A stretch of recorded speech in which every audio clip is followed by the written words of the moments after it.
I'm Margaret Conley, the Executive Director of Asia Society Northern California. On behalf of our board and our staff, thank you for being here. Today we have 13 of the best minds on climate, on Asia, and on the future. And they're going to talk about what the world looks like thousands of years from now. They're going to do that in 15-minute relay-style conversation. So we have a timer. We're going to stick to time here. Your speaker order is on our Asia Society Northern California website. It's also on your chairs, and we have a screen up on the side so you'll know who's coming up to stage. When you hear 2 chimes, that means that there's 2 minutes remaining. When you hear 1 chime, that means they're going to wrap it up and transition to the next speaker. Stewart Brand is going to start and end our long conversation, so you're going to want to stick around for that. Let's get going. Let's please join me in welcoming all of our speakers.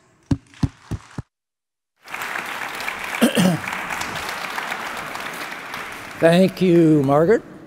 So the format is our clock is going here. We got 15 minutes, and basically I'll be interviewing Barbara on the subject close to her. Then I leave in 15 minutes. She interviews the next person for 15 minutes, and so it goes, and we keep transitioning until I come back a couple hours from now. Barbara, say something about what you do and where you do it and what you do it about. I work for the Natural Resources Defense Council, NRDC, based in New England. I founded our China program over 20 years ago. Wow. And we now have an office of about 50 people in Beijing working on climate, clean energy, and environmental issues. And many of them will be here for the climate summit. Do you have a book out? And I have a book, thank you. I have a book coming out this fall called Will China Save the Planet? And it will explore China's transition from climate resistor to climate leader, explore the challenges, how far it's come to date, the challenges it must overcome, and the leadership that China's taking in catalyzing the clean energy revolution, and what the implications are for the US and the globe. So I get the sense that the answer to the question of your title, Will China Save the World, is somewhere between yes and maybe. You must have read it. I'm impressed. No, not yet, but I want to hear about it. Say the yes part, now let's get to the maybe part. What are you sure of? What I'm sure of is that there's no silver bullet for solving our climate crisis. That's where we all are today. And I call it a climate crisis despite the fact that Donald Trump famously said that climate change was a hoax perpetrated by China in order to hold back US manufacturing. But we all know that's not true. And even though there is work to be done by each one of us and every country in the world, and even though there's no silver bullet, there is an elephant in the room, and that is coal consumption in China. China is responsible for about 30% of global carbon emissions. And of that, almost 80% comes from coal. So if coal consumption in China were a country, it would have the largest global emissions of any other country other than China itself. So even though Donald Trump calls coal beautiful, clean coal and decries the fact that the US has declared war on coal, it's actually China that is working very hard to kick its addiction to coal. And that has global implications because for the years after skyrocketing for decades and powering China's economic miracle, coal use leveled off in China in 2013 and went down or was flat for 3 years. And as a result, largely as a result, global CO2 emissions also stabilized during that year. And China did this mostly through a very top-down, authoritarian approach, command and control approach, although it does have a comprehensive plan for addressing climate change through many, many different means. But It's not easy. That much I know.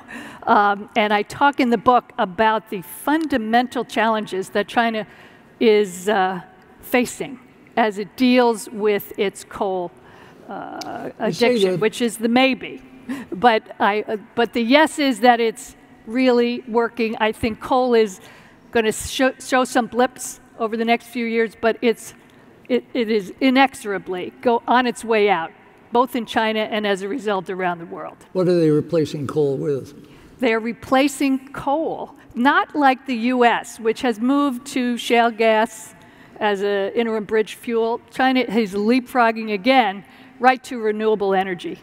It leads the world in renewable energy investments, and it has since 2013. Last year, for example, China invested $126 billion in clean energy, which is nearly half the world total. They want to invest $360 billion more between now and 2020. And the work that China has done, it now leads the world in wind and solar capacity. It leads the world in renewable energy manufacturing. And the good news is that because of its huge, enormous scale of manufacturing, the cost of wind and solar have both dropped by about 70% since 2009. So that's what China is doing, not just to cut its own emissions, but to bring down the cost of these clean energy technologies for the rest of the world in such a manner that now some experts are saying, and looking at the future, that by 2050, we can move from a situation where today 2/3 of our energy comes from fossil fuels to 2050, where 2/3 will come from clean energy. Now, I know there was a march here yesterday, people calling for 100% renewable energy as soon as possible. And China can do a lot more. We can talk about that. I assume that when they say clean energy, that includes nuclear, which they're also leading on? It includes, that investment includes nuclear. So when I say clean energy, I'm using that. I'm also including electric vehicles and so forth, which is another area where China is catalyzing this electric vehicle industry in a way that's never been seen before, such that by 2050 we may see 50% of all passenger vehicles, or vehicles anyway, on the road being electric vehicles, where it's not even 1% today. So as you're promoting China's clean energy, which includes nuclear, how does that play at the National Resources Defense Council? Well, you know what? China is backtracking on its plans for nuclear energy. Why? Why? Excuse me, that was a little... 2 reasons. First one is water. China is one of the most water-stressed countries in the world, and they have made a decision, contrary to their initial plans, to not build any nuclear power plants in the interior of the country.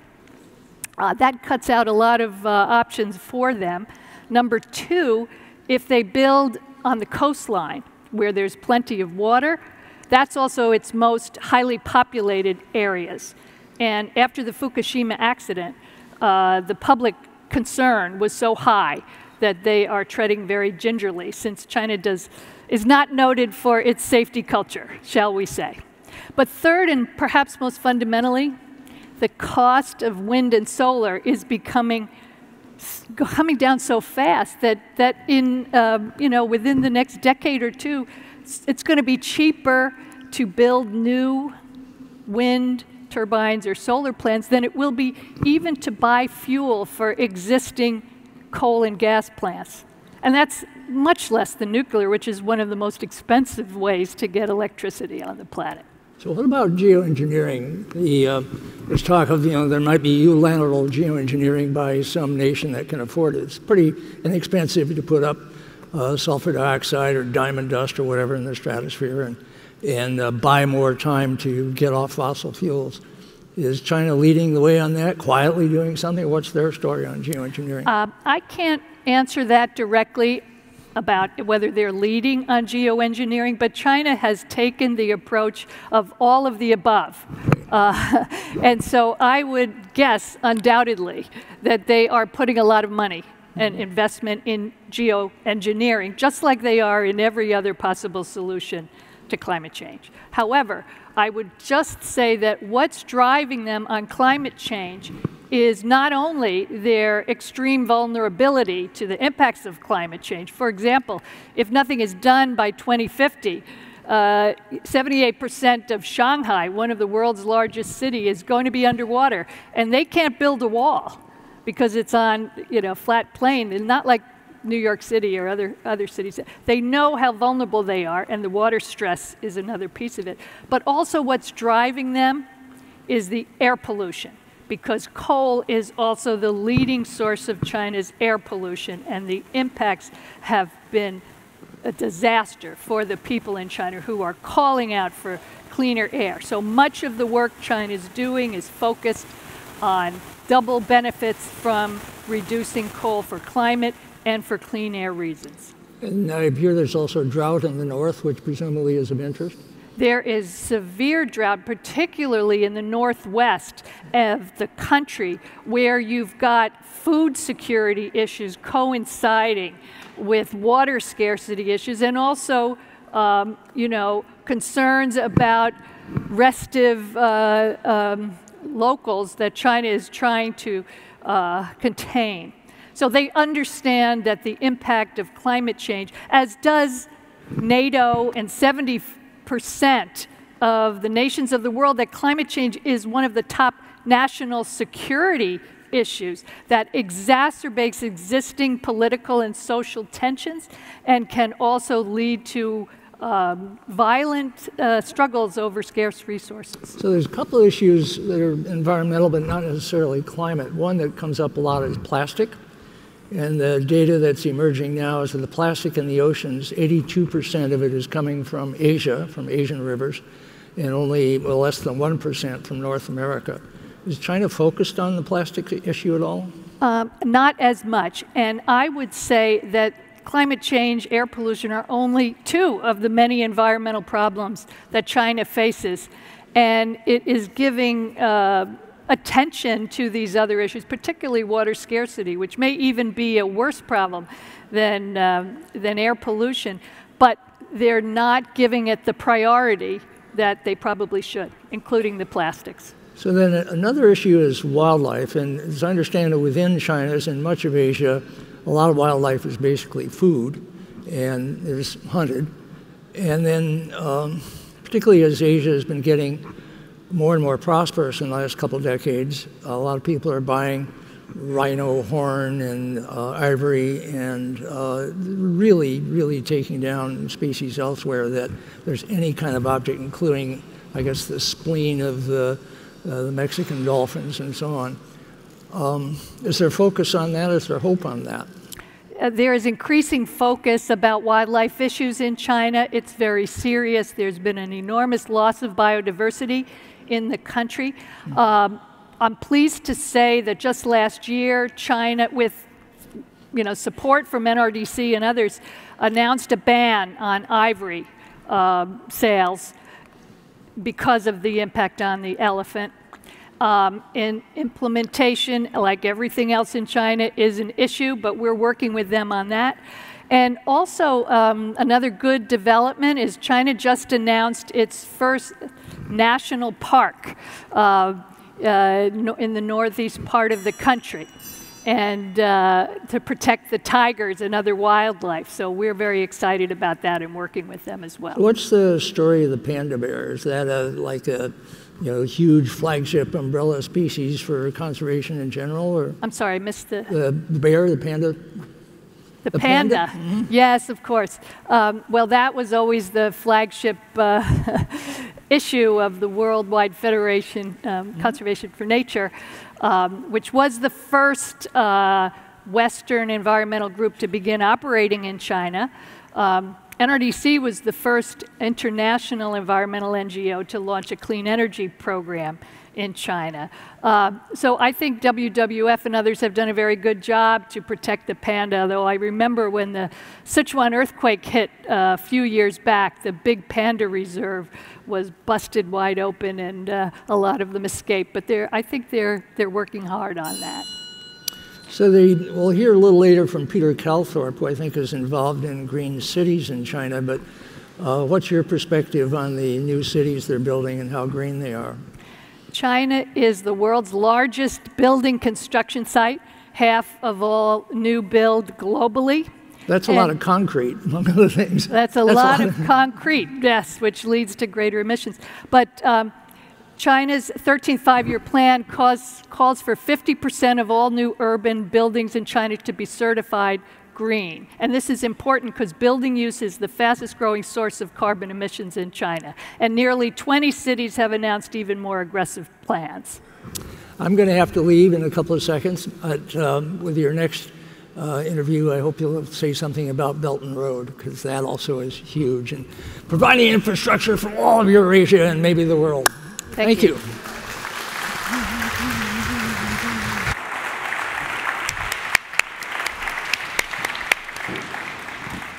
Paul, Hello. I'm going to jump right to it. Tell us about Project Drawdown. Project Drawdown started 5 years ago, actually, and it was and is and remains to be a collaboration of scientists, researchers, politicians, business people, artists, writers from all over the world coming together, but primarily on the science side. Drawdown fellows from 22 countries and 6 continents to map, measure, and model the 100 most substantive solutions to reversing global warming. We never say climate change. You don't want to reverse that. Reversing global warming.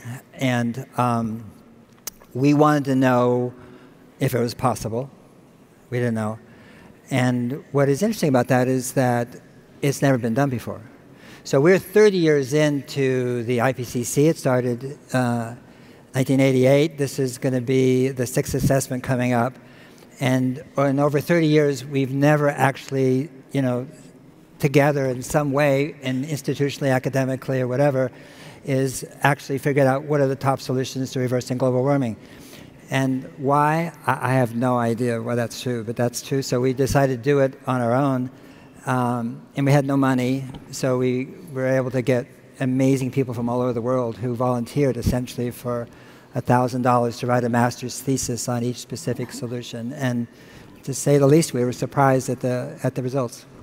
So what impact would these 100 solutions have if they were fully implemented, both short-term and long-term? Reverse emissions and draw them down. Drawdown means the first time on a year-to-year basis where emissions, greenhouse gases, go down.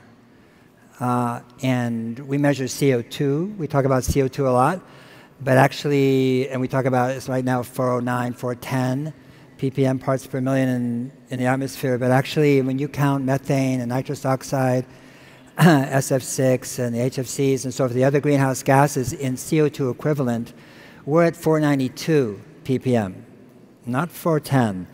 And that is the highest level of greenhouse gases in CO2 equivalent in 20 million years. And so as an organization, we think the language that's used around climate change is sort of beggars the problem. It's sort of wimpy. It's like mitigate, and it's like mitigate means to reduce the pain of something. Look around you. And to curb or to fight or to reduce or to go to net zero. And we're looking at the science, and we're huge, huge admirers of the IPCC and the science that's been done. And we're going, this is not adequate to the task at hand. And so we wanted to know what all the solutions were, because it's a system that's causing this. It's not fossil fuels. It is fossil fuels, of course, in their combustion, coal, gas, and oil. But why are we burning them? Well, because there's an economic system in which those are integrated and consumed and combusted. And so you have to look at the whole system. And when you look at the whole system, you get a very, very different picture of the idea that somehow if we do you know, solar, wind, and, you know, Elon Musk, you know, and electric cars, that somehow we get a hall pass to the 22nd century, and that's simply not true. Absolutely not true, and those are crucial solutions, obviously. Well, I look forward to reading the book, and I hope you all do too, but in the meantime, can you share with us some of the most promising solutions that you have found? Every single solution is promising. It's a system. Okay. It's like saying which organs are promising in a human body, or which glands are promising. They're all promising, okay? And it's like, oh, the pineal gland is so small, the thymus gland, oh, we don't need to get rid of it. No, they're all, it's a system. So we try to, even though we rank them according to impact, what we try to do is get away from this American sort of obsession with what's number one and what's the top ones, and let's focus on the top ones. We have to focus on all of them. So we say there's no such thing as a small solution. But what did surprise us, though, in the top 20, 8 of them are related to food. Food? Food. Why is that, you think? Well, because food and transport as sectors are the 2 biggest contributors to global warming. But when you change the transport system, you just reduce. Right. When you change the agricultural system and you change what foods we eat, how we produce it, but particularly the agricultural systems, both in grasslands and farmlands, you actually are bringing carbon back home. In other words, you can sequester carbon. It's a twofer. And transport is not a big sector in ours because all our data is based on peer-reviewed science, and all our economic data, which we do as well, is based on respected international institutions like the IEA, World Bank, Bloomberg Energy, et cetera. And they all project 2 billion vehicles by 2050 instead of the 1 billion there today, and so we have to go by that. So you see 1 billion vehicles, but as you said, 50% hopefully in 2050, but now you've got twice as many vehicles. Right. You're just in a big gerbil wheel. Yes. So you don't see transport as a big contributor to reversing global warming. Right. Food is number one. Right. As a sector. Right. Yeah. I'm glad to hear that as a longtime vegetarian. Well, yeah. I mean, the number 3 solution is reduce food waste. Yes. Which, again, surprised everybody. Number 4 is plant-rich diet. Not vegan, if you want good. If vegetarian, fine. It's plant-rich diet. Right. And getting rid of CAFOs, of course, completely. So what can the people in the audience here and the people at the Climate Summit in particular do right now to make a difference? Not waste food. You eat lunch. You can start doing it every single meal. It's amazing if you start to pay attention to it. My wife is Argentinian. She's here somewhere. I can't see her, but when we did the modeling, and food's number 3, and I always thought I was very careful about it, but I realized I wasn't that careful. And I started to say, okay, I'm not going to waste, I'm not going to waste. And I remember having a bowl of rice, you know, and there was beautiful blue mold growing on the top of it, you know, spores and things. And I put it in the frying pan to eat it. And she said, "You're an amalito." I said, yeah, but you know, if you don't do that, if you don't eat your waste, the food you're going to throw away, then you'll just keep repeating the pattern. Right. It takes 30 days, of doing the same thing, and it is kind of hard, actually. And you realize we waste 40% of all the food in the United States is wasted, 40%. And you think about the amount of energy and diesel fuel and trucking and transport and plastic and packages and parking lots and stores and all that sort of stuff, you know, they go into this thing, and people go to drive to the store and they come back and then throw it away. Right? And then it goes to landfills and creates methanogenesis, which is methane gas, which is 28 to 34 times more powerful than CO2. And you have basically your basic, cluster blank, in terms of activity and behavior that creates actually greenhouse gases and global warming. Yeah. Thank you. So you say and mentioned that you are working with people all over the world on this project Drawdown. Can you tell us more about your work with Asia? Well, some of the people we work with are Asia. We don't work specifically with countries unless they invite us in. So we don't have like NRDC and RMI. We don't have the money or the people to send to other countries. It is being, the book is now going into Japanese, Korean, both simple and complex characters, Chinese, Vietnamese, and many other languages too, and so forth. And every time it does, you get a lot of people getting involved with it, using it in that way.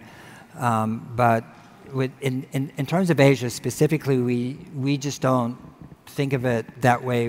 What we do think about is the models we've done, though, are being coded to go up in the cloud, and then they can be downloaded into a country or a region or a state or a province or a city, but certainly through a university, and then it can be regionalized. Mm-hmm. So the numbers there are appropriate to that area in terms of whether they're applicable, or in fact what they cost, and what are the net savings over time. And so in a kind of a Wikipedia model, our models then go around the world, already going to Penn State and MIT and ANU and Canberra and Imperial College and Terry in Hyderabad. What happens is the models just get better and better and better. Right. So it's not like we own a model and we're going to parse it out. No, it's actually the model then becomes more and more collaborative. And what we are actually is a collaborative. We deeply believe in collaboration and team building and not being right and not knowing. And we don't believe in charismatic white male vertebrates leading the way. I'm sorry, but there's like, been there, done there, seen that. We believe in people coming together. And what we were was a small we, 240 people, reflecting back to the world what we are doing and what we know. Every solution is already scaling. The solutions are in place. We understand them. It's peer-reviewed science. We have the economic data. So what we're saying is with what we know and are doing today, if it scales in a reasonable but rigorous way for the next 32 years, that we can achieve that point in time where greenhouse gases peak and go down on a year-to-year basis. But we did not know that going in. Yeah. So what are the next steps for Project Drawdown? Well, the next step is regionalizing around the world. Yes. That's number one. The next thing is a book called Regeneration, because you model in silos, even though no solution exists in a silo. But you have to do it that way. They're part of a process. And regeneration is really about looking at the solutions in a different way. We tend to focus on these single solutions. And you said right away there's no silver bullet, but we still have this silver bullet mentality. Like if we just do this and this and this, we're going to be good to go. And what we see is a very different pattern, a very different picture. And the fact is, the reason 99% of the world is totally disengaged about global warming is for a very simple reason. Two reasons. The communication has been terrible, and they don't want to. Let's be honest. They don't want to. They have priorities. It's not a priority. The way we communicate about climate change is like if I went into a Starbucks and walked right in, this guy eating a banana muffin, and I'm going, did you know that this could cause insulin resistance, which could create dysphagia and and dysuria and increased thirst and appetite, which leads to hypoglycemia, all of which are inflammatory diseases, which can lead to type 2 diabetes and so forth. Did you know that? Well, I mean, that's what we're doing to the rest of the world around climate change. We're communicating it as a disaster, right? Instead of seeing it as a gift. That is to say, this is feedback from a system. Any system that doesn't respond to feedback dies. And so, what a blessing. We have feedback. We have great scientists that are telling it what the feedback is. But what we have to do is instead of talking about what future existential threats would be in 2050, 2C, Paris Agreement, nobody wakes up in the morning and says, wow, 2C, I'm on it. Nobody. Or says, I just can't wait to mitigate today. I mean, the fact is, we think about brushing our teeth and the shower and what's for breakfast, and all of us in the world think about short term, and then we go out in time to the degree which we are secure and our needs are taken care of. And so if we're going to reverse global warming, we have to do it in such a way that we address current human needs, not future existential threats, because the human brain doesn't work that way. Yeah. It doesn't do that. Everybody who is here in this room had ancestors who were really good at addressing current threats and needs. That's why you're here. So if we're going to reverse global warming, we have to see those solutions in the context of economic complexity as to when they are adopted and instituted and implemented, they produce jobs, and not just any jobs, but secure, basically family wage, purposeful, meaningful jobs that give them a sense of respect and housing and food and security and redoing our fisheries and so forth, so that's what people want to do. They want to take care of their families and their communities themselves, and we have to marry those two. Great. Thank you very much. Thank you.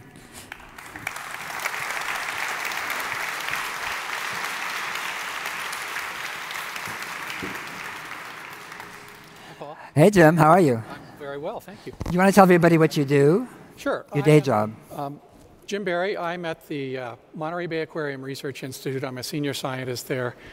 That doesn't mean much, but what I do is I try to understand how climate change or changes in the ocean that are linked to global warming and climate change affect marine animals, marine communities, and ultimately the ecosystem benefits that we all need from the ocean. So if we're going to talk about the future, which is really what the Long Now conversation is about, 10,000 years is the time span, let's talk about the oceans now. Where are we now in the oceanic environments? Well, we are in a state of transition. Just like we are with the Earth system, the oceans are really where a lot of the action takes place with climate change. We emit CO2 into the atmosphere, and if you look in either Earth history or in the ocean now, when we see atmospheric CO2 rise, we see global warming, ocean warming. About 96 to 98% of the heat that's increased on the Earth is now in the ocean. We see deoxygenation, lower oxygen levels in deeper waters of the ocean, and that can be severe in some cases. And the third is something called ocean acidification. When you add CO2 to any water mass, even rainfall, it quickly is absorbed by the water, and then it creates carbonic acid, which we see in soda. And that can challenge the physiology of marine animals. So where are we right now? We're in a position now where I think you mentioned that we're either at 410 parts per million or an equivalent of about 492. That is the fastest change and the largest change that's happened in at least 20 million, and maybe if you think about how fast it's changing, as many as 200 million years. This is a massive, massive change in Earth history. So I was reading Christopher Child's book the other day, and he said that for most people, their world stops at the sea. And the sea, of course, is just 16 feet beneath you, by the way. You know that, right? It's just here. And but what are the ecosystem services? What is it that we receive from oceans that we may not be aware of as well as aware of? Well, we gain a lot from the ocean, and the reason we're even here today or on this planet is because of the ocean's capacity to stabilize climate. The oceans are a huge heat buffer for us, and if you want to compare Mars or just about any planet that doesn't have an ocean, you'd see huge swings in temperature, and our oceans, Earth's oceans, create that climate stability that allow us, it makes it a habitable planet. And that's probably the most important. Second, oxygen. We're sitting here breathing. Our metabolic rate obviously depends on oxygen. Half of our oxygen approximately is produced by marine phytoplankton. So if you want to think about every other breath, one is created by land plants. Oxygen for the second breath is created by marine phytoplankton. Those are two, but of course we think about food. Roughly 10% of the protein we consume on the planet is from marine protein. We use it for transportation. Most of the goods that are shipped around the world are on ocean vessels. Increasingly, energy is gained from the ocean. Spiritual experiences, we all look at the ocean and feel wonderful about ourselves and the oceans. So there are a number of ecosystem services that shoreline protection is another that we gain from the oceans or things that are associated with the oceans, like mangroves, coral reefs, etc. You know, one of the reasons I think people, at least until recently, didn't respond to global warming as a threat is they didn't really experience it. And can you give us a sense of why that's true? How much of the heating or the warming is being absorbed by the oceans? Well, when the sunlight hits the Earth's surface, the land heats up very rapidly. The ocean's surface also heats, but because those waters are mixing vertically, that heat is mixed into the deeper parts of the ocean, and it stays there. So it's retained in the ocean. On land, at night, it re-radiates that heat. So if you add up the total amount of extra heat that's on the Earth due to global warming, about 96 to 98% of that is now being stored in the ocean. So we're seeing rising temperatures in surface waters of the ocean and also all the way down to the deep sea. So what happens to ocean currents, to ocean circulation as that heating increases, but also goes down? You know, I understand it goes down 2,000 to 3,000 feet or more now, the heating. Yes, well, eventually, so there are sort of many scales of circulation in the oceans. One of them is just wind-driven circulation. Winds blow and they move water around and mix water vertically. Another is the balance between heat and salt. Saltier water is heavier than fresher water. Colder water is heavier than warmer water. And there are certain areas on the planet, especially near the poles, and in particular in the North Atlantic, where particular conditions occur during the freezing of seawater during wintertime. And when you take seawater, which is about 34 parts per million or parts per thousand of salt, and you freeze it, that sea ice rejects that salt. Sea ice itself, as some of the photos you see around here, is about 6 parts per thousand. So that extra salt coming out of that sea ice goes into the surface ocean, makes that water, which is already cold, very heavy, and it sinks to the bottom of the Atlantic, about 4 to 5,000 meters deep. And that starts deep water circulation that flows southward down to the South Atlantic, around the Antarctic, and spins back up into the Indian Ocean and eventually into the Pacific here. And that circuit takes around 1,000 to 2,000 years. So the waters we have in the deep Pacific here are about 1,000 years or more since they've actually seen the surface. And the surface is where the oxygen gets in. So when we have global warming, that can do something that's called shutting down this overturning circulation, shutting down this deep water formation in the North Atlantic, which can have dramatic effects on weather, because the circulation patterns for the ocean tell direct weather patterns especially across the Atlantic in this case. And when that water pools in the North Atlantic rather than sinking, it can actually deflect the Gulf Stream to the south. And when that happens, weather systems that you can watch in this map over in the corner that you see coming across the United States and then coming across the Atlantic, they're coming across the Gulf Stream normally and picking up all the heat from the Gulf Stream and then hitting Europe and Britain. When that deflection to the south occurs, that can very quickly cool the storms that are coming across, having more polar storms hitting the British Isles. And Europe can become up to maybe 10 degrees cooler in a global warming scenario, at least temporarily. And that can change the weather patterns, change the habitability of those areas, change agriculture, and have some very important effects for us, at least for some period, until longer-term warming sort of overwhelms that if that occurs.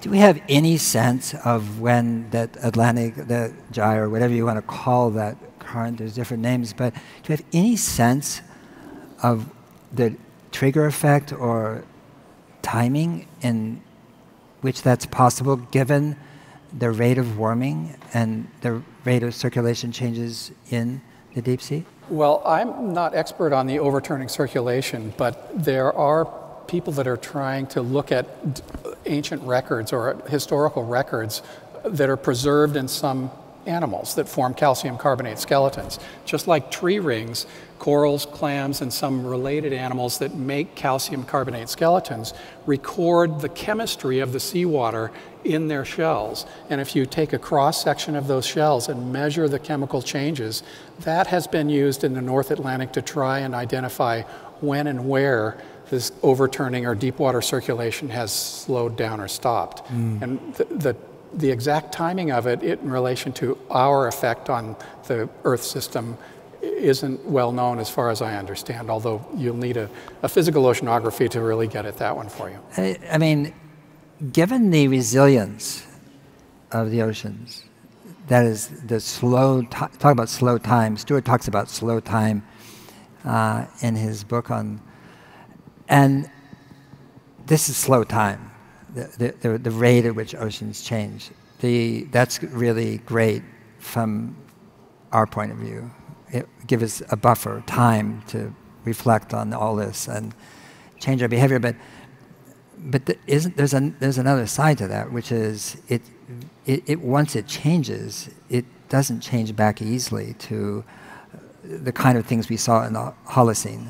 Well, when we see, I mean, there's lots of things going on with Earth, with the circulation of the oceans that affect the marine animals that live at them. And the way, I guess the way I think about this massive change in the oceans right now is how organisms will respond to that. And there are all sorts of challenges that animals undergo when they either have lower oxygen levels or a more acidic environment that they're living in, or just warming itself. And when you mix the three of those, they may have different effects on the physiological performance of animals, how well they can grow, survive, reproduce, move around. And they either can adapt to that or they can go extinct. I mean, there really are a few options for animals. They can acclimate to it, just like we do when we move to a warmer climate. Everything can acclimate a little bit and become accustomed to their environment. They can migrate, just as long as they can move to another location, the population or individuals, fish, can swim to a new location. And we see that happening with the changing distribution of animals around the globe in the oceans. Or another is they can adapt. And if there's a portion of a population that can acclimate to it and they can continue to reproduce, and that acclimation ability, their ability to tolerate those new conditions is heritable, then they can adapt to the new conditions. And fourth is extinction, and that's really the rule. Most animals do not survive massive change in the environment. And when you look in Earth history, in the fossil record, we see major mass extinctions that have almost always been accompanied with some huge change in the environment, whether it's been an asteroid or massive volcanism that's gone on for hundreds of thousands of years. Those are periods when mass extinctions have occurred. The most notable was 251 million years ago, the Permian-Triassic boundary, when roughly 90% of life on the planet disappeared. And it came back. There's nothing we can throw at this planet that won't recover, that it won't recover from. But the timescales are long. You mentioned short timescales. These are slow time. It's very slow to recover from some event that maybe we're causing now. It takes millions of years to repopulate or rediversify the planet if we or some other environmental change leads to massive extinction. The real question that I kind of wonder about nature itself is, are the animals that we see that make up these ecosystems that we depend upon, are they going to be able to match, in terms of their ability to adapt, will they be able to match the speed and the distance or the magnitude of change that we are creating in the oceans right now that are linked to our fossil fuel emissions? And we need all of these animals because we want seafood, we want intact communities. And intact ecosystems depend upon, it's like a machine. Each organism plays a part in it. Phytoplankton capture CO2 and grow, and then they're consumed by grazers, they're consumed by small zooplankton, small fish, all the way up to the things that we like. Large fishes, seabirds, marine mammals, all the charismatic animals. And that requires energy flowing through that system, very much like an assembly line or some complex machine. If we start to hit certain gears in that system, because climate change is too much for them to adapt to, then the system breaks down. The winner eventually, always the slime. Bacteria of the microbial world always wins. Slime always wins. But that's not what we are going to really appreciate. And we want to make sure that our ecosystems remain intact and functional. I mean, if the goddess of the ocean was here and the third person on the stage, she would say the long now is really just a millisecond in my world. In other words, it's the short now. That's right. And so what can we do now in 59 seconds? That's now. Yes, right now. What can we do to address the ocean that makes sense? Well, we're throwing lots of things at the ocean. We've been talking about climate. There are plastics, overfishing, lots of these things, even plastics, which seems difficult now. We can tackle that. Climate change, fossil fuel emissions are the elephant in the room. And we cannot solve that problem. Geoengineering by cooling the planet doesn't solve ocean acidification, doesn't solve deoxygenation. We still will have those problems. We need to reduce the amount of CO2 in the atmosphere. So Drawdown and all of the things that you explore in that book are things that we need to tackle immediately. Great. And I think that we have an opportunity to. And I guess the last message is we have to have hope to change public perception about the magnitude and the possibilities for this problem so that we can move forward on that and start to implement some of the things that you espoused in your book. Jim, thank you so much. Thank really. you. Thanks. It's a pleasure. See you, Paul.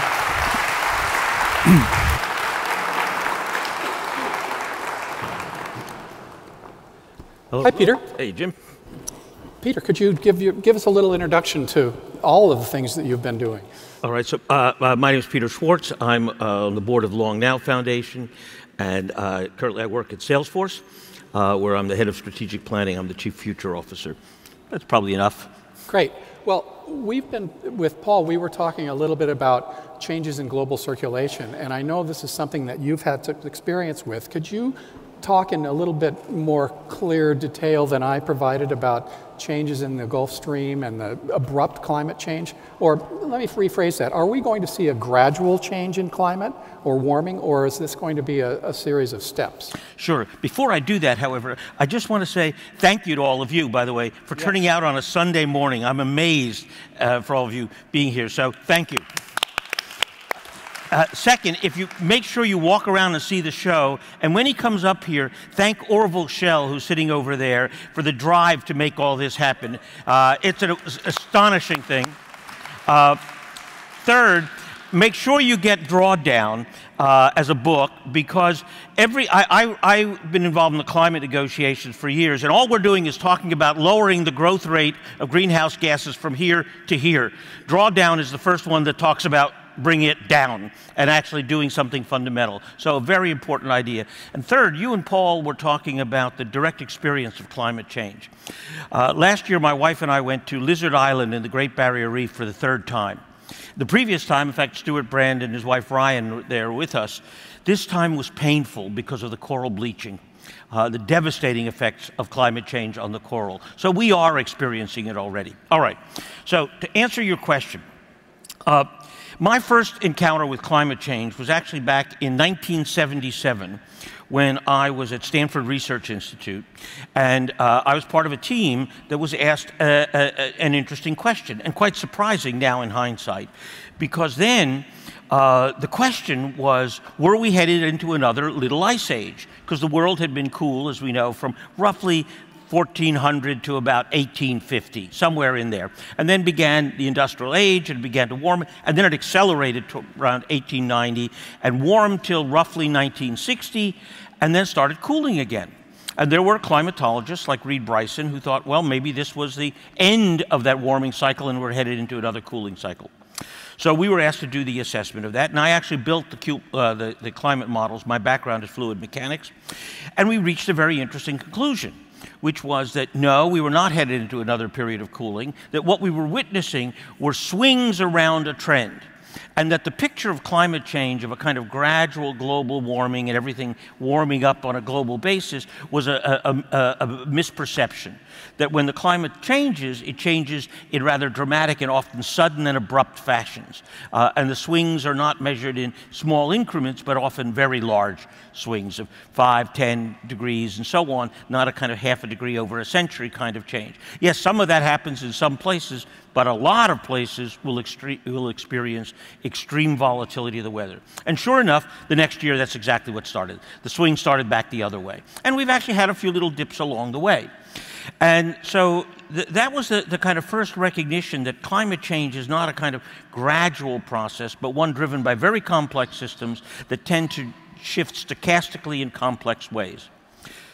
Then, in about 2003, 2004, Stewart and I did a project for the Pentagon. It was the first effort to do a climate change assessment for the Department of Defense. And they wanted to know what would be the impact of climate change on the Department of Defense. And we said, well, rather than get into a fight over modeling the climate and trying to predict it, we said, look, let's take an actual climate change event and say, suppose that were to happen again. And if that were to happen, what the consequences would be. So in fact, what we chose was exactly what you were describing a few minutes ago, Jim, an event which occurred 8,200 years ago, in which the Atlantic conveyor slowed down rather dramatically. The theory is that glacial melting in Greenland and so on was really what drove that, maybe a huge lake burst forward, an ice-blocked lake, and triggered a collapse of the Gulf Stream. And then, basically, the northern hemisphere, and especially Western Europe, became Siberian for a decade. Temperature dropped rather quickly in about a decade, then stayed down for a century, and then came back up again when the circulation was restored. And we said, what would be the consequences of that? And they were quite significant. We went through all of that. And it then has since triggered many other conversations about it. Now, the weird thing is that actually a lot of the signals that we put in that study, I think, are actually beginning to happen.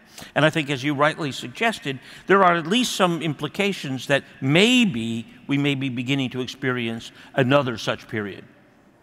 Well, I guess I would say I hope we don't. I kind of wish we weren't really here talking about our impact on the planet as much as natural processes. But if that were to happen, how quickly could it happen? The events that you mentioned before, it looks like with Richard Alley's work, these outburst floods where water that was trapped in large lakes as deglaciation occurred roughly around 20,000 years, beginning around 20,000 years at the peak of the last glacial maximum, these outburst floods would release massive amounts of fresh water into the surface ocean that might have precipitated that event. But do you see the same sort of thing shutting it down due to changes that could occur now? Or are we seeing, or can we expect to see some sort of episodic or rapid stochastic event occurring elsewhere in the world as well?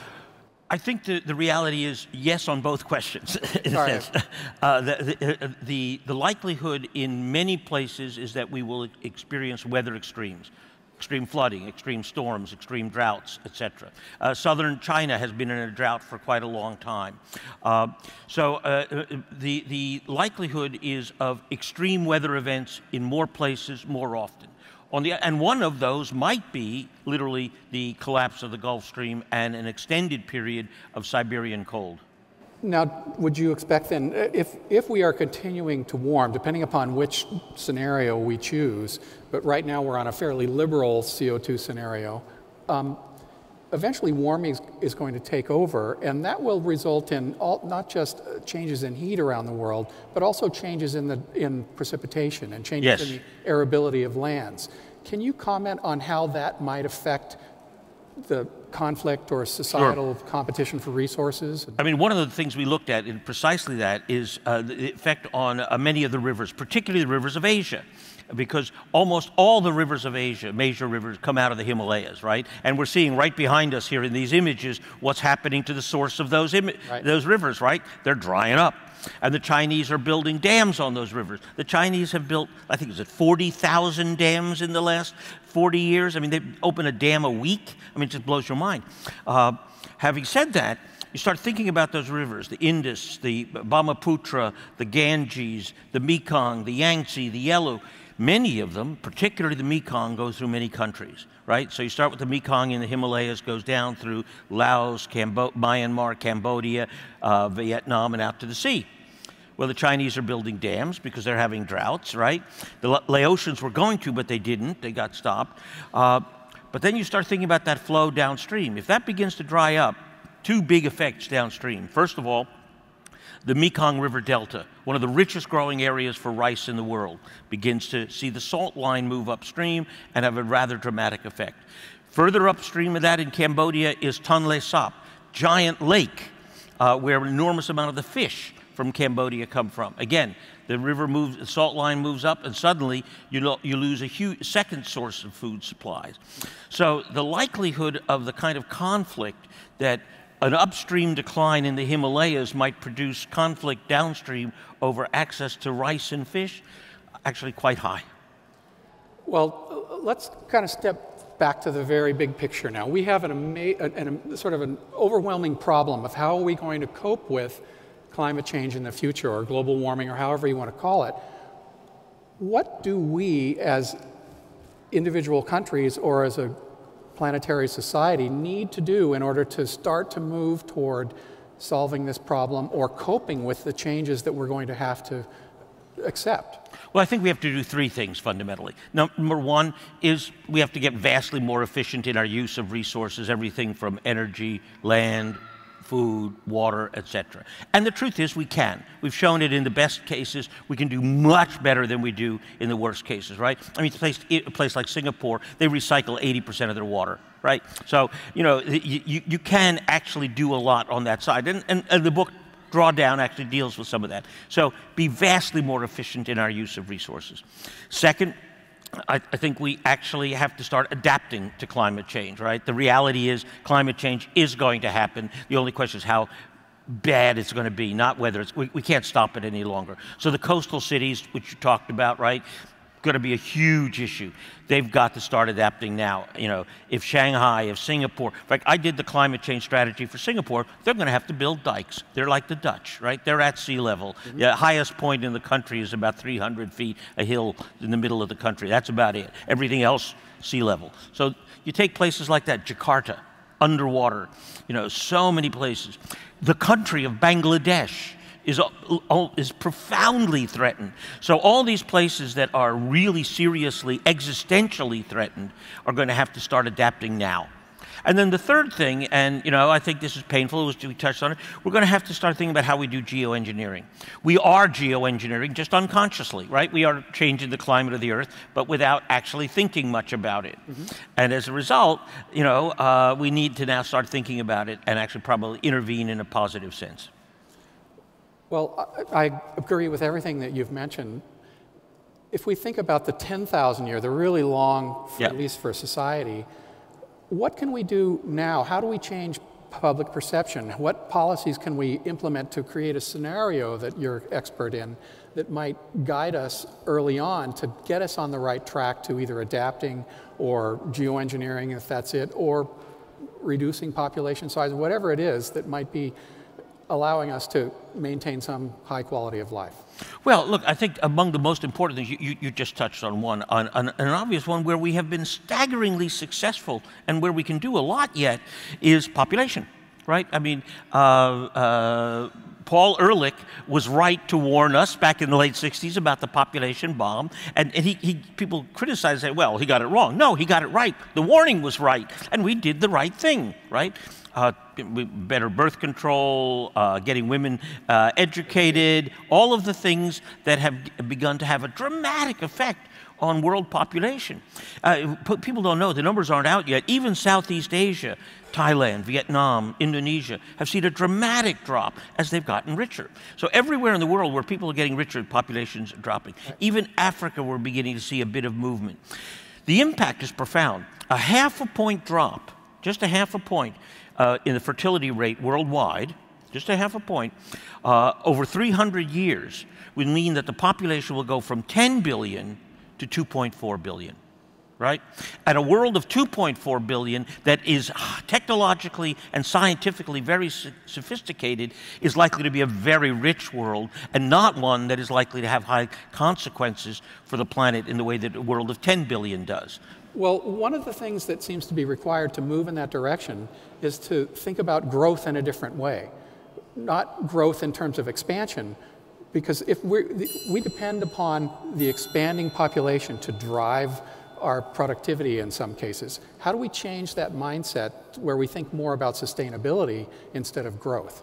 Well, look, I think it's a very different question, growth here in California and growth in, let's say, Myanmar, right? Or in, let's not pick them, that's not a good example these days. Let's take Somalia, Sudan, places like that in sub-Saharan Africa, where the poverty rate is rather profound. Right. So for them, growth means essentially climbing out of poverty into the middle class. We've seen that in China over the last century. For them, it means going from poverty to a meaningful standard of living, a home, mobility, health, education, and so on.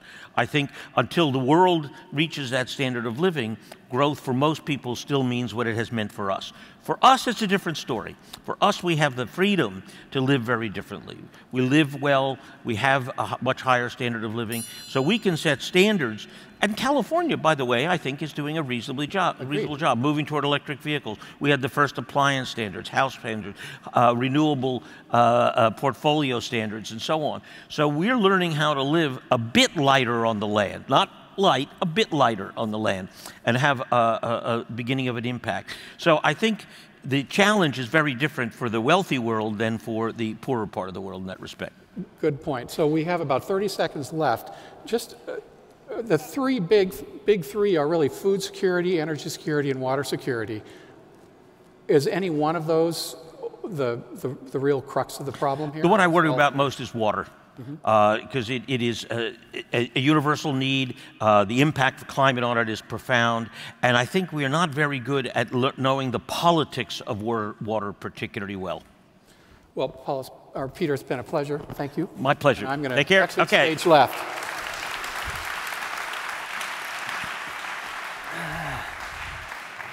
Hi, Peter. Welcome, welcome. I know what you do, but would you tell people a little bit about what you do, and then we're going to get into it. We've known each other many years. Okay. Well, my name is Jiang Lin. I'm both a scientist at Lawrence Berkeley National Lab, but also a professor at UC Berkeley. Most specifically, I had a new joint research center on energy and climate change between Tsinghua University of China and UC Berkeley and Berkeley Lab. So this is actually rather profound in light of what we were just talking about, right? If there's a hub of capacity to really begin to deal with the issue of climate change, it really sits, you would have thought, between the United States and China, but in fact, as we know, Washington has gone brain dead on this issue. So it actually is between Sacramento, Berkeley, Palo Alto, and China. So tell us a little bit about how this came about, because this collaboration is actually rather profound. You and Orville, I played a little tiny role in it, have really set something in motion that's really quite significant. This really came about, I would say, at least a half-decade of engagement from folks, particularly in California, working with China. I worked with China from Berkeley Lab for many years, since the late 1990s. But the breakthrough really came out of the engagement from Obama administration, that he really reached out to President Xi and tried to forge a partnership on climate change between the US and China. That led to a landmark agreement between US and China in late 2014 at the APEC, when US and China announced they will take joint actions to meet our climate goals and to try to strive for agreement in Paris. Right? That was late 2014. And shortly after that, the president of Tsinghua University at that time, Dr. Chen Jining, came to reach out to Chancellor Dirks at UC Berkeley to say, well, now we have, at least at the governmental level, a strong commitment to work together. Why don't we get together as academics to support both the research and education to find solutions to our share the challenges on climate change. So that was the germ of the idea for this joint center, and everything ensued, and in fact, about 2 years ago, I returned to Berkeley from a foundation world to help start this center to essentially provide a much more targeted research, education training for the next generation of leaders who can take the knowledge and take action in practice, but also to share all the learning and knowledge, the solution we discovered to a broader audience, both here, but also decision makers, both in government, in corporate, in education institutions, and in more societal at large. So I actually want to come back to the specifics of the research that you're doing in a moment, but I think there's another important element of how this all came to be that is, I think, worth noting. As I recall, when President Xi came to Sunnylands to meet President Obama, there was another politician who turned up briefly there from Sacramento. That's right. And his name was Jerry Brown. And you and Orville, et cetera, with President Obama, and with the support of the Obama administration, were able to meet with President Xi and actually propose this collaboration. And I think we need to give Jerry credit. I think that's important, but I think it also makes another important point, that it isn't just about the nation states. It's about places like California, it's about cities, and California has taken, I think, a really a remarkable leadership, and Jerry in particular, on this issue, going all the way back to his first term as governor. Right. It's the one thing he did right the first time, was getting energy and environment right. I wouldn't comment on that. He's a very dear friend. I love Jerry. Much better governor the second time. Yeah. But on energy and environment, he got it right the first time. Having said that, how do you see this kind of interplay between nation states and other entities in dealing with climate change? We actually have a workshop devoted to this topic next Tuesday at UC Berkeley campus. But I would just share a story how we can start creating virtuous cycles, right? The challenges are large, and the problems are complex when you get something started. For example, just last month, the state legislature passed SB 100, right? Declare, at least in California, will strive to reach 100% clean electricity by 2045. And that's a remarkable goal, right? For California, the 6th largest economy in the world, that is going to meet its clean energy target ahead of schedule. How that came about? I mean, there's many people who work on that for decades, including many environmental NGOs in here. But there's a side story people may not be aware that people actually are working together in much broader fashion than we are aware. And that's part of this conversation about, is to bring out the nuances, the things we don't actually see in the daily headlines. I would say the solar story, today in many parts of the world, as well in United States, solar power is the cheapest option we have today. So there's economic benefit, and there is environmental benefit. But it came about in very circuitous ways, right? Maybe a dozen years ago, Germany actually, helped us start us in motion by setting very high sort of a tariff for solar to incentivize the German consumer to build solar on the rooftop. And that actually triggered a reaction far back in China when entrepreneurs saw this as an opportunity to supply a new, to invest in new industry, finding a new market, and supply, Germany with a solar panel made in China. And that really started a scale that Barbara talked about eloquently earlier, that with the manufacturing prowess and investment capital, China was able to scale the production of solar panel to such an astonishing degree that it really drove the price of solar to unprecedented level today. And then with California innovation about new business models, consumer financing, you today can install solar with no money on the table, right? Someone will actually come to help you build a solar roof today with net saving to you every day. It's the very beginning.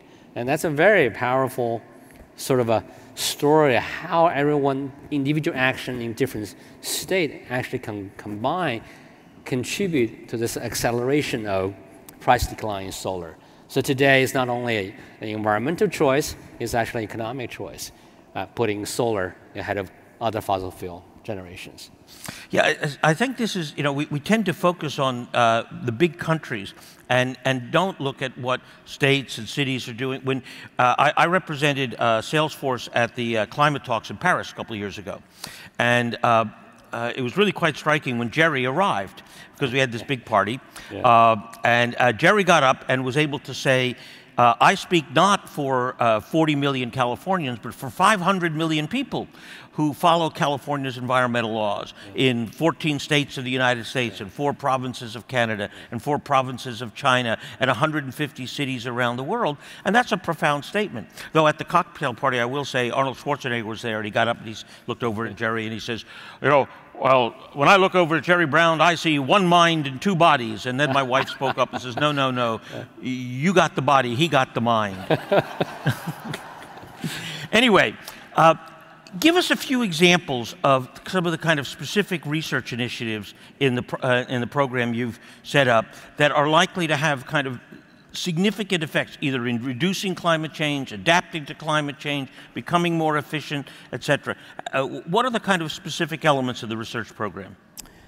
So at the moment, we're engaged in a very specific, perhaps small, mundane project, but probably is one of the single biggest potentially environmental impact research project I ever have in being involved myself.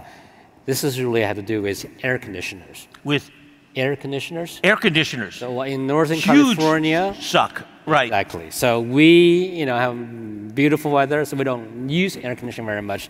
But in much of the world, it is hot and humid. You need air conditioning for comfort.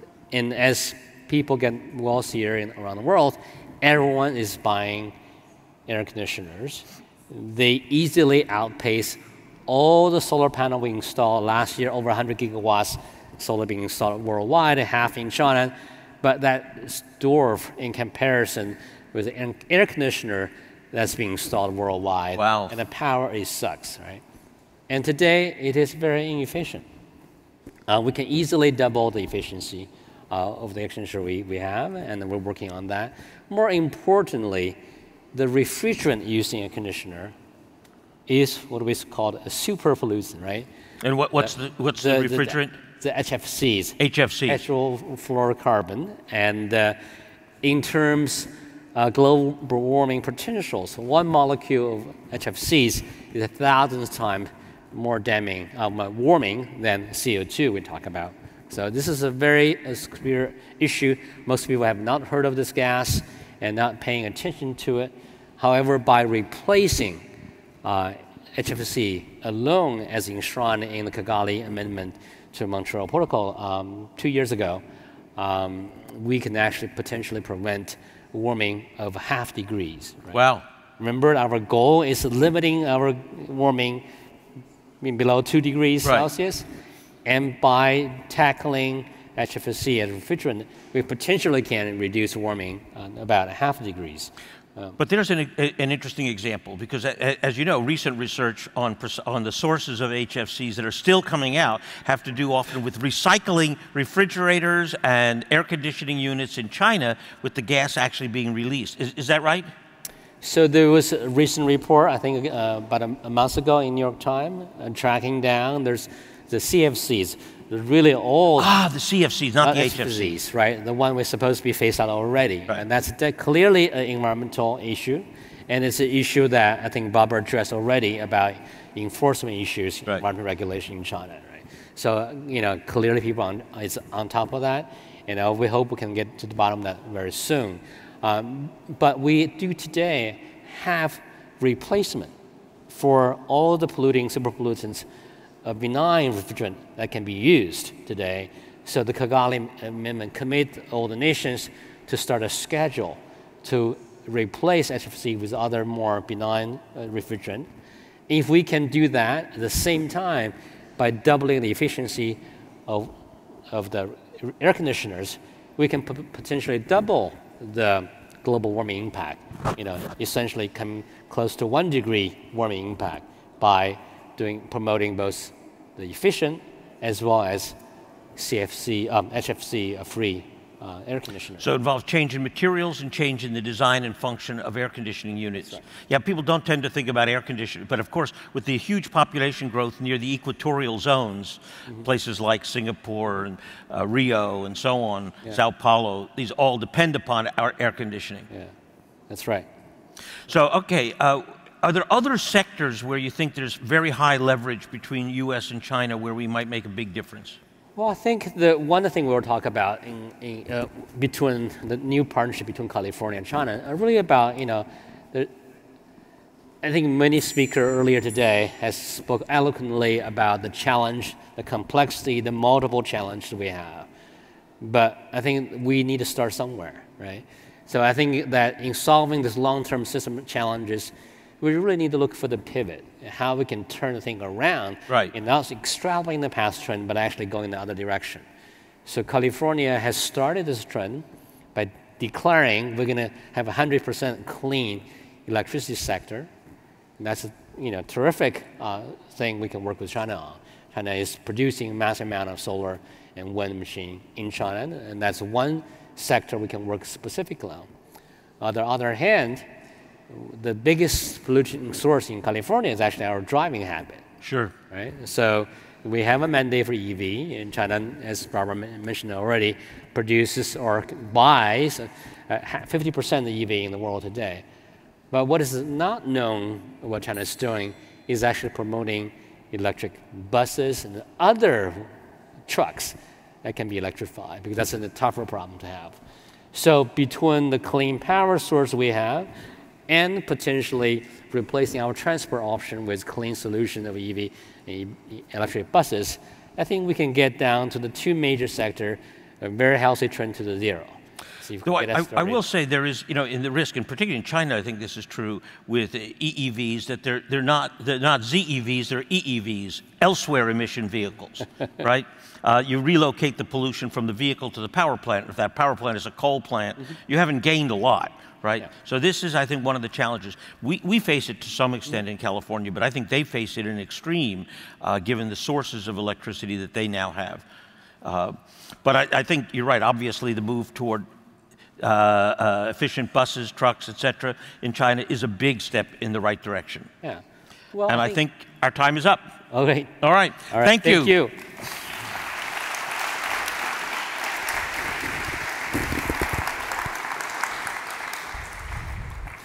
Hi, Zander. Hi there. Good to see you. Good to see you. So, tell us a little bit about yourself, Zander. I'm the executive director of the Long Now Foundation. Our headquarters are actually just a few buildings over here in Fort Mason. And our main goal is to get people thinking longer term and kind of defining what's worth thinking long term about. And when we say long term, we do mean on the kind of scale that we're in some cases talking about today, and this civilizational scale of 10,000 years. So I just met Zander today, and the only thing I know about him is he's building a gigantic mechanical 10,000 clock. So tell us why you're doing that, and what are you hoping to accomplish with this project? Well, yeah, so the Long Now Foundation was started by Stewart Brand, who we heard from earlier today, as well as Danny Hillis and actually Peter Schwartz, who's just in this seat, over 20 years ago. And there was this realization that as we were adding technologies and systems that made things go faster and faster, that what we weren't doing is actually identifying things that we might need to go slower with. So I think climate change is a great example. It's something that we have been doing over centuries, and we aren't going to reverse it in a single year. And so if we want to be able to work on projects that may take several more centuries, we really have to give ourselves permission to think on this kind of timescale. So you could imagine, if somebody told you to solve all of climate change in 2 years, you would laugh. But if someone said, let's do it in 200 years or 400 years, you might imagine how you might start to do that project. So by not working in those timescales, we effectively are taking these projects off the table for ourselves. And so the idea was to create a kind of an example of long-term thinking, in our case, a fairly extreme one, of building and operating a 10,000-year mechanical clock. That's, in the case of the one we're building now, it's about 500 feet tall underground in West Texas. See, you share my suspicion. Why Texas? Why underground? And why mechanical? Well, not too long ago, some more recent discoveries were made about a very interesting mechanism called the Antikythera device. It was a device that was found off the coast of Antikythera, Greece. It's 2,000 years old. And as they did more and more studies on it and x-rayed it and they even did MRIs, I believe, on this device, they realized it was actually an astronomical clock from 2,000 years ago. Okay. It's kind of a singular discovery. There's nothing like it from that far back. It sets the date back of things like differential gearing and whatnot. But you can imagine, so we were able to figure out what this thing was and how it worked. But you can imagine if they had found, you know, an atomic clock or a laptop or an electronic device under the ocean from 2,000 years ago. Mm-hmm. Reverse engineering that would be basically impossible. Understanding its intent would be basically impossible. So the reason for mechanical is that both that mechanics are kind of still this impressive thing. Like things that are electronic we kind of consider to be magic, but they also are kind of unreverse engineerable on the kind of timescales that we're talking about. So we wanted to build something that, and the scale that we're doing it, this 500 feet scale, is that, you know, if we built a mantle clock, I don't think anyone would change the way they think about time. Mm-hmm. But if you build something that's kind of mythic in scale, something it's like the Grand Canyon when you stand on the edge of it and you see those layers of geologic time that are kind of dwarfing to the human scale because they're on these millions of years, but more on the human scale of time of 10,000 years, about how long we've had architecture agriculture and cities. If we're looking back that far, what if we were to look forward that far and see ourselves in the middle of a 20,000-year story rather than at the end of a 10,000-year story? 10,000 years is a long, long time. How are you powering that mechanical clock? The clock is powered by the temperature difference from day to night in terms of how it keeps the power for the timekeeping mechanism. But all the dials and all the chimes are powered by the people that visit it. So fundamentally, the clock kind of knows what time it is, but it doesn't show you unless you give it some energy and some love. And the idea there is that not only we don't have to figure out how to keep all these things powered that no one may be watching if they're not there, but you also get to determine how long it's been since someone was there. So if it was just yesterday, you just have to wind it a little bit. Mm-hmm. But if it was 1,000 years ago, you might have to wind it all day long to get it up to date. Very interesting.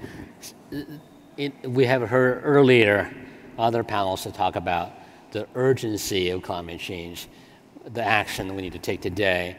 So how do you relate to your project or Long Now Foundation's perspective? This is really long term, and the immediacy, the action we need to take. You know. Well, there's nothing about long-term thinking that takes immediacy of action away from today. Mm-hmm. I think what it does is it gives you a framing for how long of a project that you're willing to take on. Mm-hmm. And so if one of the first actually projects that I worked on with the foundation was this idea of kind of layers of human time. And on the very outside of it is fashion and art in a way, and now you'd even put communications technology. It's moving the fastest, and as you go down, it goes through things like commerce and governance, and at the very bottom you have nature. And this idea that nature is moving the slowest and most inexorably, and all these other layers are built on top of it. And so if you, one of the things that's interesting about this diagram of these kind of layers of civilizational time, you realize that if you skip a bunch of layers, let's say if you're out here on the commercial layer that's moving very fast, and you do something that, like taking out all of the Amazon rainforest on this commercial scale. It makes a lot of sense for you to do that on a commercial scale, and it gives you a lot of return on your dollar every year that you do it. But if you look at that return over hundreds of years, you basically have put yourself out of business because you're kind of working, you're using resources on this lower level of human time or of civilizational time, even though you're getting the return in the commercial scale. You've skipped all the other layers. So trying to identify things where doing something very fast actually takes away options for the future is probably one of the most key things about how you think about long-term thinking, is that if you're taking options away from the future with your decisions, you are probably making the wrong decisions. Wow, that's very profound. So I think, as someone mentioned earlier, communicating the danger of climate change is challenging because it's always being considered far away. So this engagement with your audience, with the public, is a very critical part of getting people to take action. So I'm curious about the selection of location of your project. Why not put this in Tokyo or Shanghai, in the middle of a cross-section, instead of in a desert in West Texas?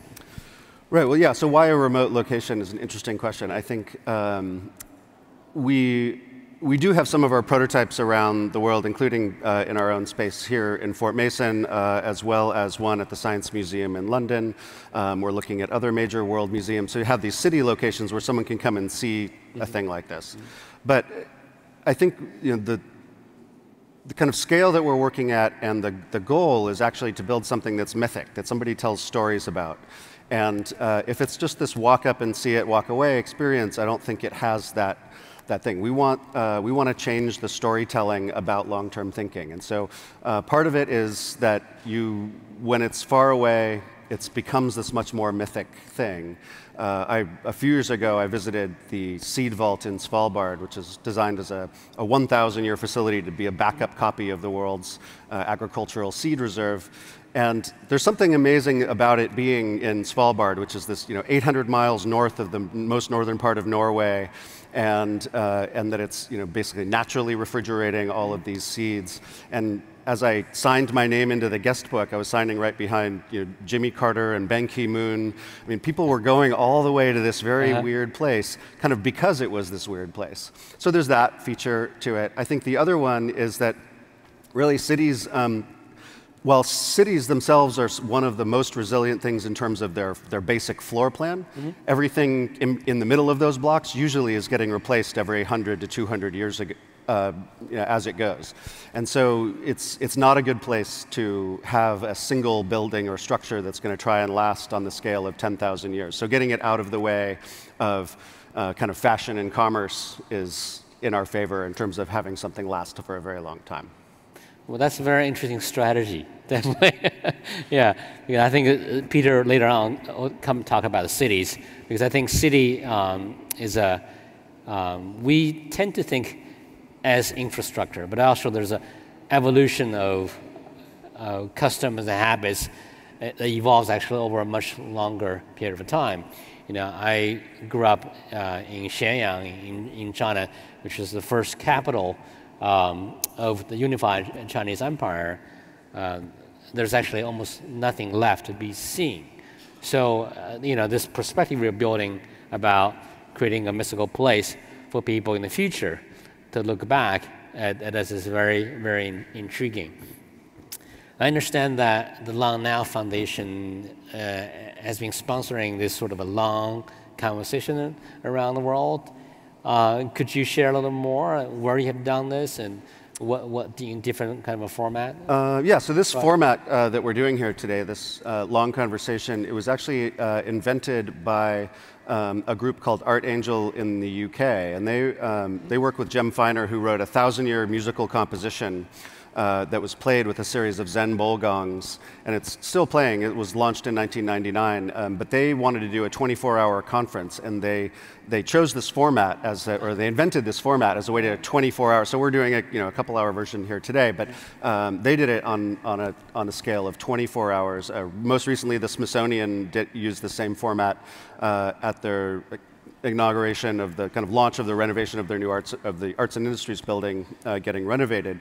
But I think what's really nice about it, I suspect many people here have been to conferences, and I think what often happens at conferences is that the conference organizers realize that there's a bunch of interesting people in the room, so they do this thing where they put them all on a panel, and basically no real conversation can happen.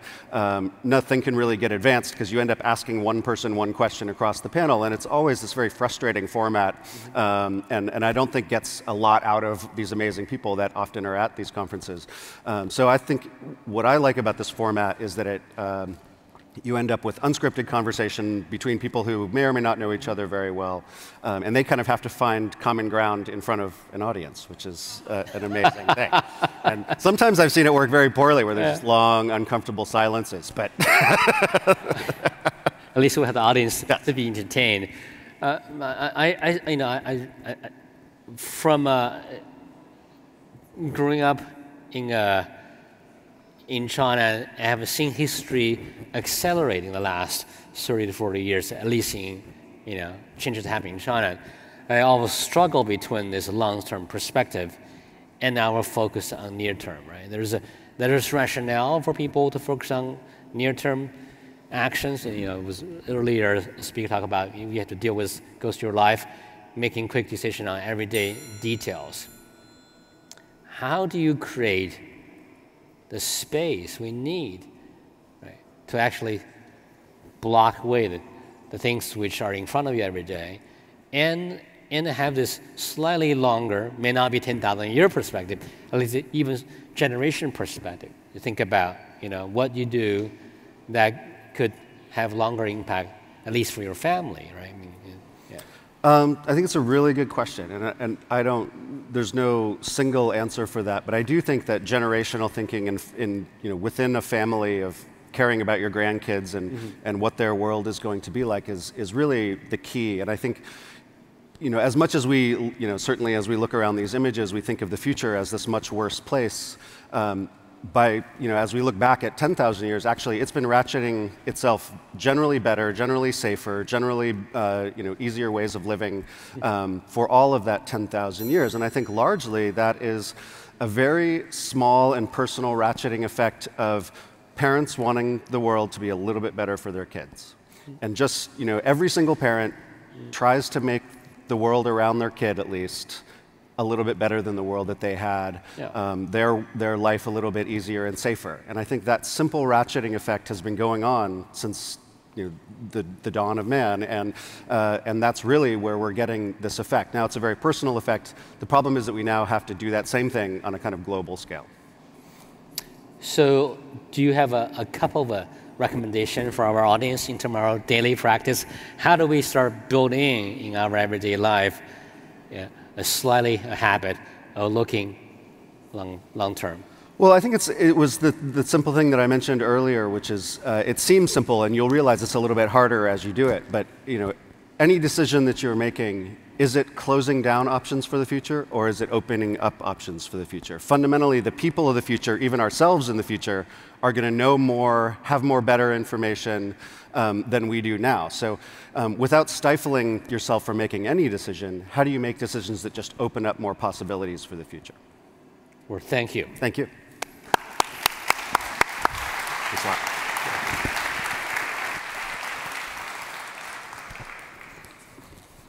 Howdy, Zander. Hello. Hello.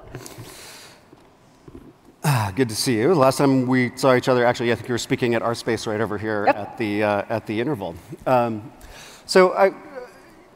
Your areas of research, I think, are an interesting crossover here, and definitely a shift, I think, from what we've been hearing about so far. Can you say a little bit about your newest position that you have?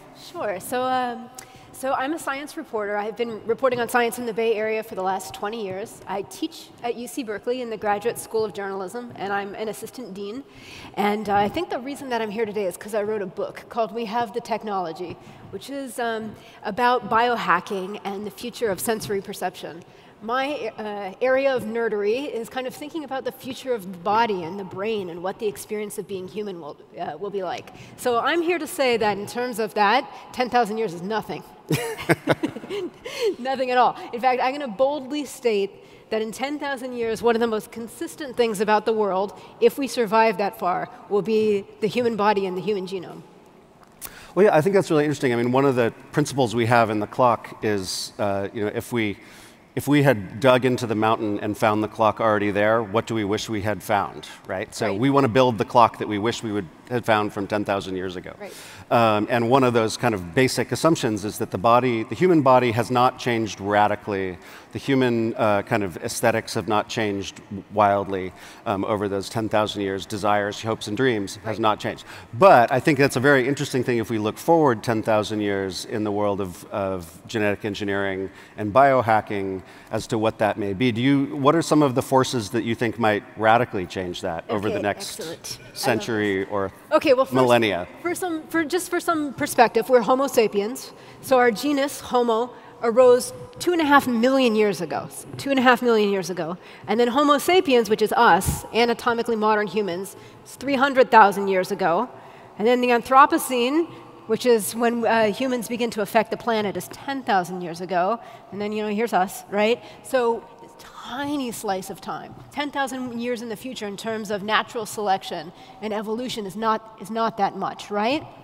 But that doesn't mean that we don't change, right? I think one of the mistakes you would argue that we make, and I think a lot of the mistakes that we make is we think we're the apex of evolution, the apex of civilization. We're the best that you can get. And when I was working on this book with all these biohackers, people who are profoundly discontented with the human body, who say it's a terrible platform for supporting consciousness, who say, no one would have designed it. It gets old, it dies, it gets sick. Why do we have this appendix? Why don't I have X-ray vision, right? Right. Now, I remember Frank Drake, who's famously is one of the searches for extraterrestrial life. He was talking about, if you were going to design a different species, it's like, why would you breathe through the same thing that you eat? Yeah, right. Clearly, like a hugely bad decision, right?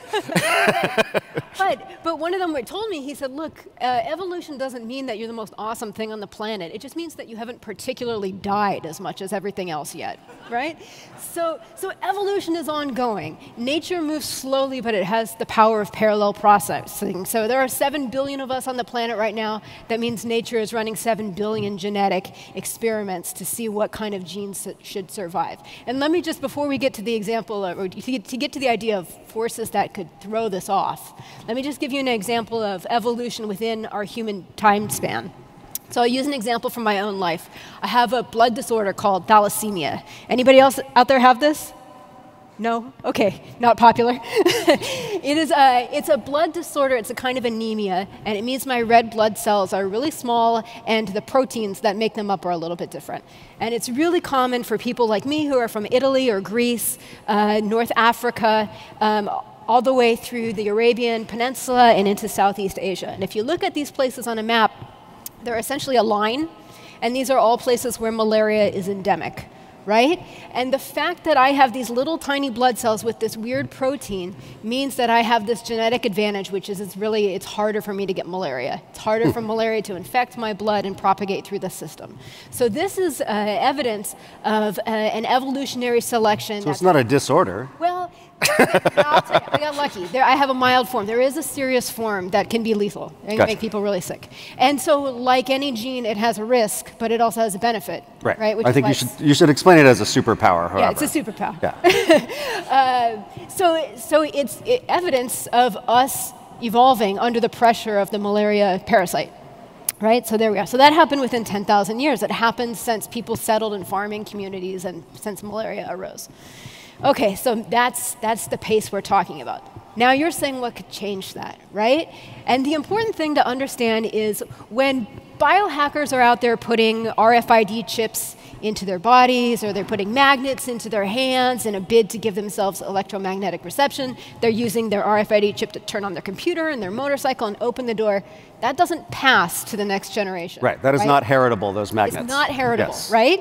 And even with the kind of gene therapy that people are beginning to work on today, you've probably all heard of CRISPR, gene editing technology. There's a new experiment that's kicking off at the University of Pennsylvania, I believe. And what they're going to do is they're going to take blood from people who have cancer. They're going to genetically treat that blood to kind of amp up the immune system's ability to attack cancer cells, transfuse it back into the person, right? Even should that work, and should that person hopefully live 10,000 years and have many children, their children won't have this blood that's it could be just as susceptible to the same cancer. Exactly. Yeah. And that's because all we're changing right now is the body, the somatic cells. But there's a different kind of cell, which is called the germline. So the germline is sperm and eggs, and that's anything that transmits to the next generation. And the germline is often considered immortal cells, meaning these are kind of like the eternal flame of humanity that have passed down from generation to generation. And right now there's a huge ethical taboo against tampering with the germline. But if we cross that, now you're talking about species level change. Right, and I think that, one interesting thing to think about in terms of evolution, I remember I was talking to somebody who makes wine, and he's like, remember, the only thing that the grapevine cares about is that the seed makes another grapevine. Right. And that's not at all what any winemaker is trying to get. So the plant is at odds with the winemaker in that sense. And we are in this same situation where really our germline only cares that we have another generation, and that if we get cancer when we're 60, it does not care at all. Right. But that's actually the thing that we now, as an aging, largely getting older and older species on average, cares about a lot. So is that one of the forces you could imagine we're going to be working on a lot? In terms of not aging? Well, not aging or not getting, the diseases of aging as well, like cancer and things like that. Yeah, so I've heard it said that cancer particularly is kind of a trade-off for our cells die, they stop functioning. It's called senescence. And senescence is kind of the trade-off for not having mutations and getting cancer while you're young. It kind of staves that off so that you live long enough to reproduce, pass your genes on, which is all that nature really cares about, right? And then what happens after that doesn't matter. Now, in turn, my biohackers would be very, very sad to hear what you just said, because a lot of the stuff they want is not necessary for survival. It's necessary to be, cool and awesome, right? Right. All of these things about, well, there are so many things that are out there in the world that we can't sense, that we don't know about, because we're trapped in this body with only 5 senses. And we don't have the ability to sense electricity like sharks do, or we don't have a magnetic sense like sea turtles and migratory birds do. There's so much information out there that we can't get. Well, nature didn't build that gear for us because we don't actually need it. But the whole impetus behind biohacking is, wouldn't it be cool if we could build it? So I think in the future, if we're going to have humans with X-ray vision and all of these other kind of cool sensory apparatus, it's going to be man-made, it's going to be machines, and it's going to be honor in the body because we put it there. Nature's never going to drive that for us. Right, but nature and the intersection of nature and man is creating a new environment for us now. So I can imagine that and we just heard that air conditioning, for instance, is one of the most energy-consuming things that's happening on the planet. But biohacking, this is an interesting moment where this changing environment, for instance, if humans were just more comfortable in hot, humid climates, we could take a quarter of the world's energy off the table, right? Yeah. So there are some, I think, interesting new forces. And I think the other one is probably space travel, where we are horrendously inadapted for living in a vacuum and in radiation of the sun. I could imagine fixing those problems would be an interesting long-term future for biohackers. So the original definition of a cyborg actually came out of thinking about putting man into space. The whole idea of the cyborg was, how can you make it possible so that man, captaining his vehicle in space, doesn't have to attend to all of the rudimentary functions of life? Can you build a suit for him that will pressurize the air and make sure that he breathes and recycle the carbon and all of this stuff, right? The whole idea of kind of this cyborgification of the body has, I think, in our time recently, moved into this miniaturization of the technology that we wear on us and increasingly in us. And I think one of the most interesting things that's going on is the fact that we're bringing so much of our information consumption closer and closer to the brain. So humans have always liked to transport themselves. They've always liked to get information from their from their surroundings.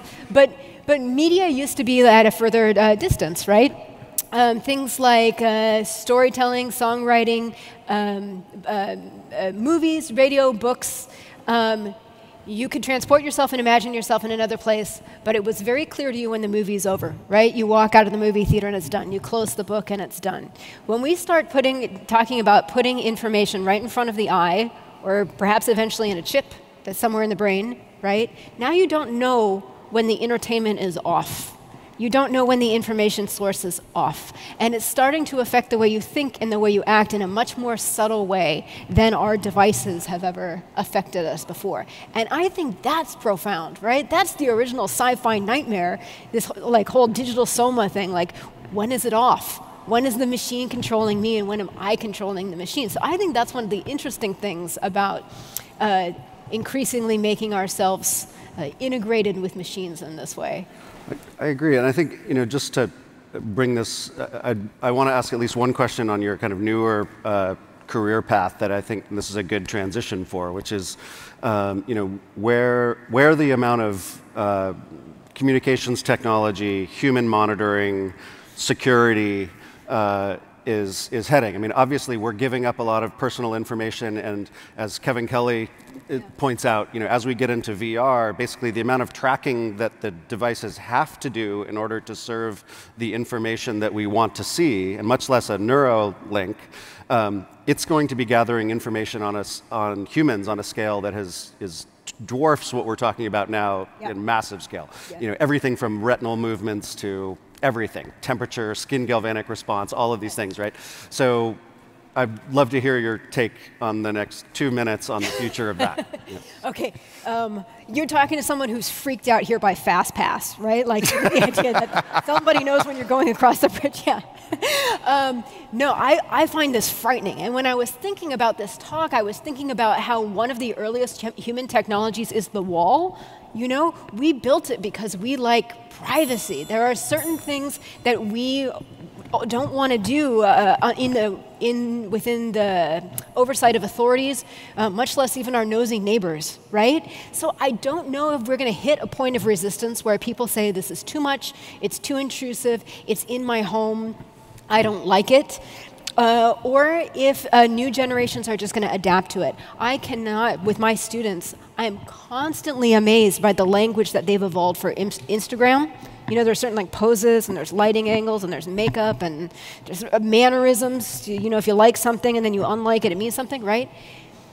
I can't imagine having been their age and growing up in this kind of panopticon, where everybody's watching what you do and making social judgments. When I was a teenager, you went home from school and you were by yourself for a while, and you lived out your gnarly adolescence for a blessed few hours without anybody watching you. So I don't know. Maybe we're going to adapt to that. Maybe that is the new normal, to adjust to the idea of always being watched. Yeah, well, I think it's an interesting question. We either adapt to that, we would fundamentally have to reject the new technologies that we see coming, like VR. Self-driving cars also means your car is always tracked. Yeah. So yeah, it's going to be an interesting new world. Yeah, absolutely. Thank you very much. Cool. Thanks, Zander.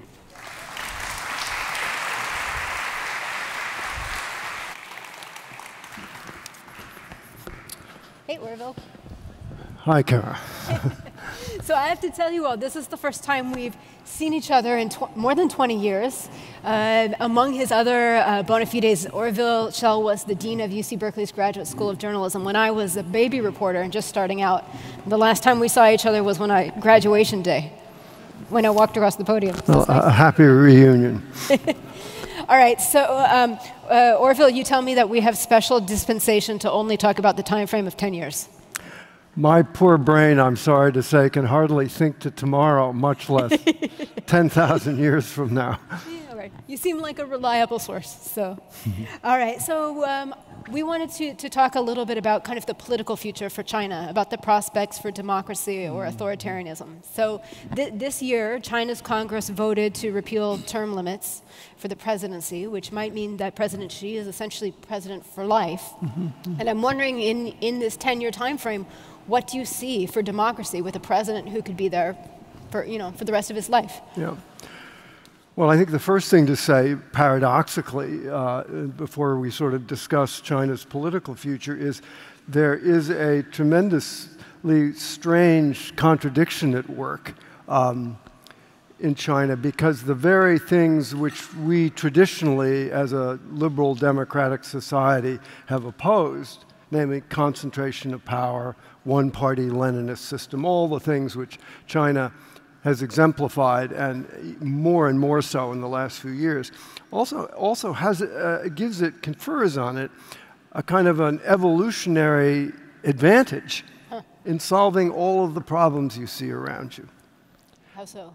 Well, when China does decide to do something, it has this Leninist system where when the big leader speaks, the discussion ends. And then the transmission of the correct line gets passed on, and everybody jumps to. So it's interesting listening to Jiang Lin and to Peter Schwartz and others who've been just talking a bit about China. You know, 10, 15 years ago, when you went there to talk about climate change, people said, we're not buying into this. Why? Because they said, this is our time to develop. It's our time to get rich. And coal drove the prosperity of the West in the Industrial Revolution, and it's going to drive development for some time at least in China. They said, you all, per capita, emit much more carbon than Chinese do. Moreover, you've been at it for an extra century, and you've overloaded the atmosphere with CO2, and now you want us to come in 50-50 and solve it. And they said, no, not going to do it. And if we do it, do you remember back in Copenhagen when the climate change compact just fell apart? And part of the problem was that the underdeveloped countries, developing countries like China, wanted $100 billion to get on board. And the developed countries couldn't come up with it. So conversely, wouldn't there be a risk, though, that if one person has all the decision-making power, if they make a bad decision, then that's the way it's going to go? Yes, it's a perilous Faustian wager. You give me lots of power.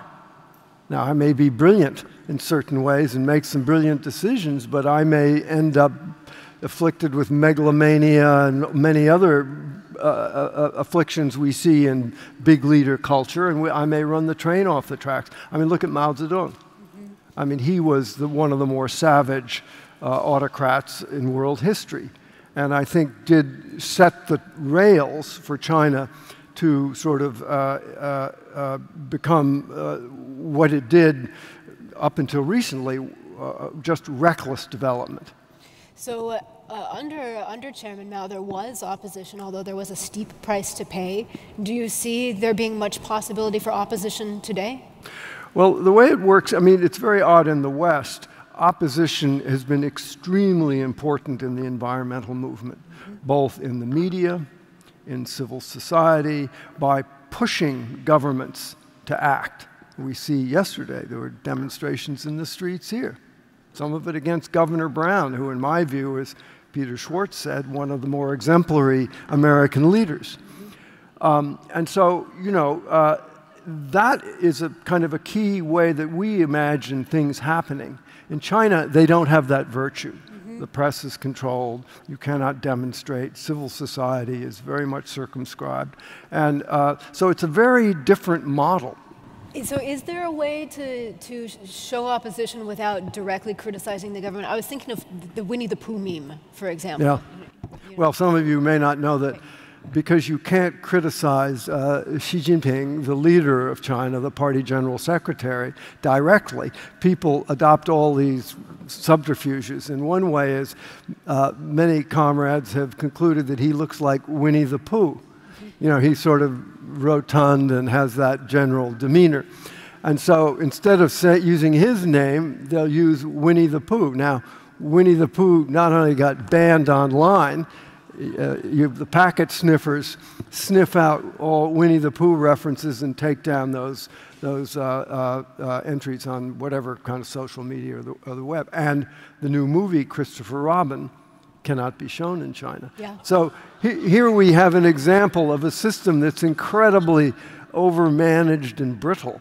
And then the question is, how does information get into it, particularly in a subject as urgent as the environment and climate change? Well, so let's talk a little bit about that. I wanted to bring up the idea of surveillance, state surveillance in China. So China's developing a massive surveillance apparatus that harvests all kinds of data online, social media posts, shopping history, public records, and a huge camera system that records all kinds of public spaces. So I'm interested in your thoughts on what this does to kind of the free flow of ideas and people's ability to communicate with one another. Well, of course, it has a rather stark suffocating effect, because people know they're under observation, and what China has developed is something that George Orwell on a really bad night couldn't have even come close to imagining, because it is so complete. Whether it's cameras, whether it's surveillance of the internet, whether it's traditional forms of just following people, control of the press, they have perfected a new kind of authoritarianism, which is extremely effective in ways we hardly were able to imagine. And again, I would say that this enables them to do things that cannot be done in a country like our own, where we're bollocksed up with checks and balances, which we imagine when the Founding Fathers wrote the Constitution were checks against tyranny. Now, under Trump, we suddenly understand they have virtue, but it also keeps us paralyzed, and it keeps us, for instance, from engaging in the question of climate change on the global scale, because we don't have a mandate in Congress, we don't have a president, and that's why whoever Peter Schwartz was that said that we are left, that's why we're doing this show here, folks, because California is the last best hope. It's now the 5th largest economy, just bumped Great Britain off the list, and it has some very vigorous economic sectors, it has some luster. And so the idea that if America as a nation state is out of the global wager, can it get in as state to nation? In other words, can states act more like nations and interact with countries like China to form some kind of a collaboration? Well, so I know you've been urging this for a long time, United States-China cooperation on climate change. Given our administration's tough stance on trade with China, the possibility of trade wars, do you foresee anything happening in the next 10 years? I mean, this is where it's such a mess. Because, you know, when Obama left, we had a fraught relation between the US and China, many issues, whether it's the South China Sea, East China Sea, human rights, even trade, North Korea, you name it. The one thing we had, which was working really well, Barbara Finamore alluded to this in the beginning, we did have a collaboration that Obama set up with Xi on climate change. That was the keystone of not only our climate change arch, but of the whole US-China arch. That's where we agreed. That's where we could get along. And that was a place we could retreat to where there was common interest. Trump came into office, he pulled that keystone down, and the whole arch fell down. And that's partially why we have such trouble in trade, because there's no place where we feel consensus and common interest. I wanted to ask you, too, about private companies getting involved in China. So, as I think most people know, there was a leak to a publication called The Intercept about Google building a censored search engine for China. I'm not sure that Google has actually said whether or not they're actually doing this, but it was a leak. And it drew a great deal of criticism from people in the United States. And I'm wondering, do U.S. companies that make information technologies, do they have some kind of obligation to not participate in censorship in China? If they go to China, absolutely. You play when in Rome. You have to play by those rules or you don't get in. And this has been a tremendous dilemma for California information technology companies, internet companies like Facebook. You know, do they trim their jib to get that big market? Many have trimmed their jib and tried, and there have been some pretty disastrous results. Sometimes they succeed. It's the lure of 1.3 billion people. And now Google is sort of sniffing around this, and some of its own employees have rebelled against it. So, I mean, I think actually we are heading into a time, and I'm very regretful to come to this conclusion, where we are in a clash of civilizations, where our political systems and our values are in stark contention.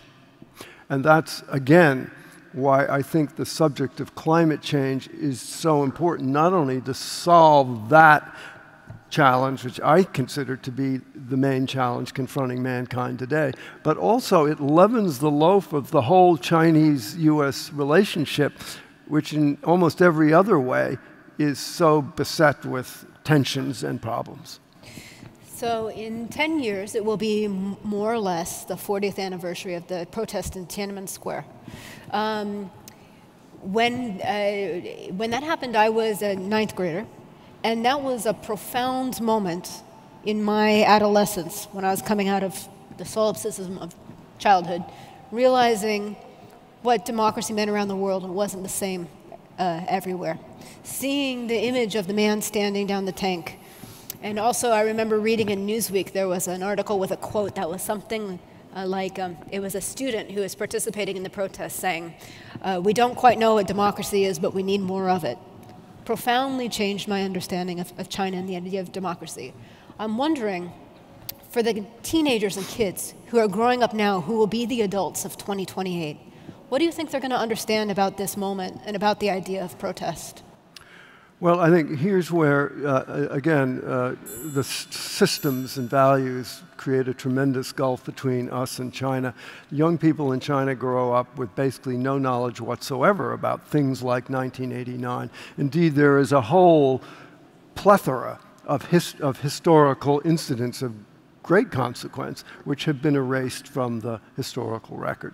So this raises a very interesting question, one that interests me greatly, is can you forget your history or suppress your history when you have been afflicted your own people with all sorts of problems, famines, droughts, imprisonments, and still be a healthy society and develop into the future? That, for me, is a really interesting and open question. And I think China is going to be the petri dish in which we see some kind of an answer emerge. Can I sneak in one 10,000-year question? Sure. Okay. 10,000 years. Do nations exist? Are things called the United States or the People's Republic of China even around? Or is this just kind of an idea of our time? I mean, who the heck knows? I mean, sovereignty is a very quaint notion that developed in the modern world. And we tried to sort of erode it with globalization, and it didn't work very well. I mean, I suppose it's possible we'll just obliterate ourselves and start all over again. I really don't know. I hope it doesn't come to that, and that's why we're doing this. So please enjoy this and get Jesus and recognize this is the problem. All right. Thank you. Thanks. Thanks, Kara. Thank you. Hello, Orville. So now we come to Inez Fung, a colleague from Berkeley. Welcome. Thank you. So Inez, let's start off. We've had much discussion of the oceans. And, of course, the other great piece is the atmosphere. That's the start of the piece. Which is what you study. So tell us why you were drawn to study the planet's atmosphere and how that kind of interest has evolved as we've become more and more aware of the vicissitudes of climate change. I'll start in the 1950s, Second World War. The people became very aware that the weather was very important in winning the war. So after the war, and then with the start of computers, the first computer had 10-word memory, which is 80 bytes. I mean, you guys talk about gigabytes. That's a billion, million bytes. And the first weather forecast was done using that old computer, ENIAC computer. And so that's when we started having not just knowing that the weather changes and the weather affects our life and the agriculture, but the ability to predict the weather in a systematic way is very important to the welfare and to commerce, to national security, for everything else. And if I could say, right over there, yes, and that's right there. A year-long projection of weather. And what's so interesting to me, Inez, as I watch that, and I can stand there for 10 minutes and just look at it, is you see there is a pattern. There is a pattern, and this is the thing is that before we have the physics and the atmosphere and understanding of how the air moves and why the air moves, it's a very local thing. You look at the sky, red sky at night. Okay, so it's a very local thing. But now you see the atmosphere tells us that we are all connected. The storms that come from somewhere is related. The changes in the sea ice that we see around here, the melting, and over there you can see the melting ice is darker than the ice itself, and so it absorbs more sunlight, and that changes the energy balance of the entire system. And you can see the clouds, and everything is all tied together. And this is where the atmosphere is so crucial. Is that it is the communicator. The atmosphere is the communicator of what we do here. The CO2 that is emitted here goes around the planet in about 2 weeks, within the northern hemisphere in about 3 months. And you can see the data very clearly at the South Pole. It takes about 1 year for the pollution of the CO2 that we emit here. You see the increase at the South Pole. So the atmosphere is the communicator of everything. So besides simple warming, which I think everybody can understand, tell us, how does the atmosphere and the atmospheric changes that are caused by the addition of greenhouse gases affect other systems? So you can see there, you can see in that projection that the winds go in the tropics go from east to west, and you can see that region of clouds, that line of clouds we call the intertropical convergence zone, the rain belt, and then you see the northern hemisphere, the winds go from, here the prevailing winds are from west to east. Why is there that rim of clouds around the equator? What keeps it there, and what might disturb it? And then where are we? It has been disturbed. The northern hemisphere winds and the southern hemisphere winds come together, and then they rise, hot air rises, and so when the hot air rises, gets the colder regions, and so the water vapor condenses, and we see that beautiful line of clouds. So for me, looking at it, it's just a thermal equator. It is what separates between the northern hemisphere and the southern hemisphere, that there's same amount of heat in both hemispheres. What we now know is that during periods when, for example, the last glacial maximum went 20,000 years ago, when there was ice sheets, when there were ice sheets all over North America, the northern hemisphere was much colder than the southern hemisphere. So the circulation, the winds change in such a fashion to move the heat back. There was a hemispheric imbalance in energy. So then that rain belt shifts south.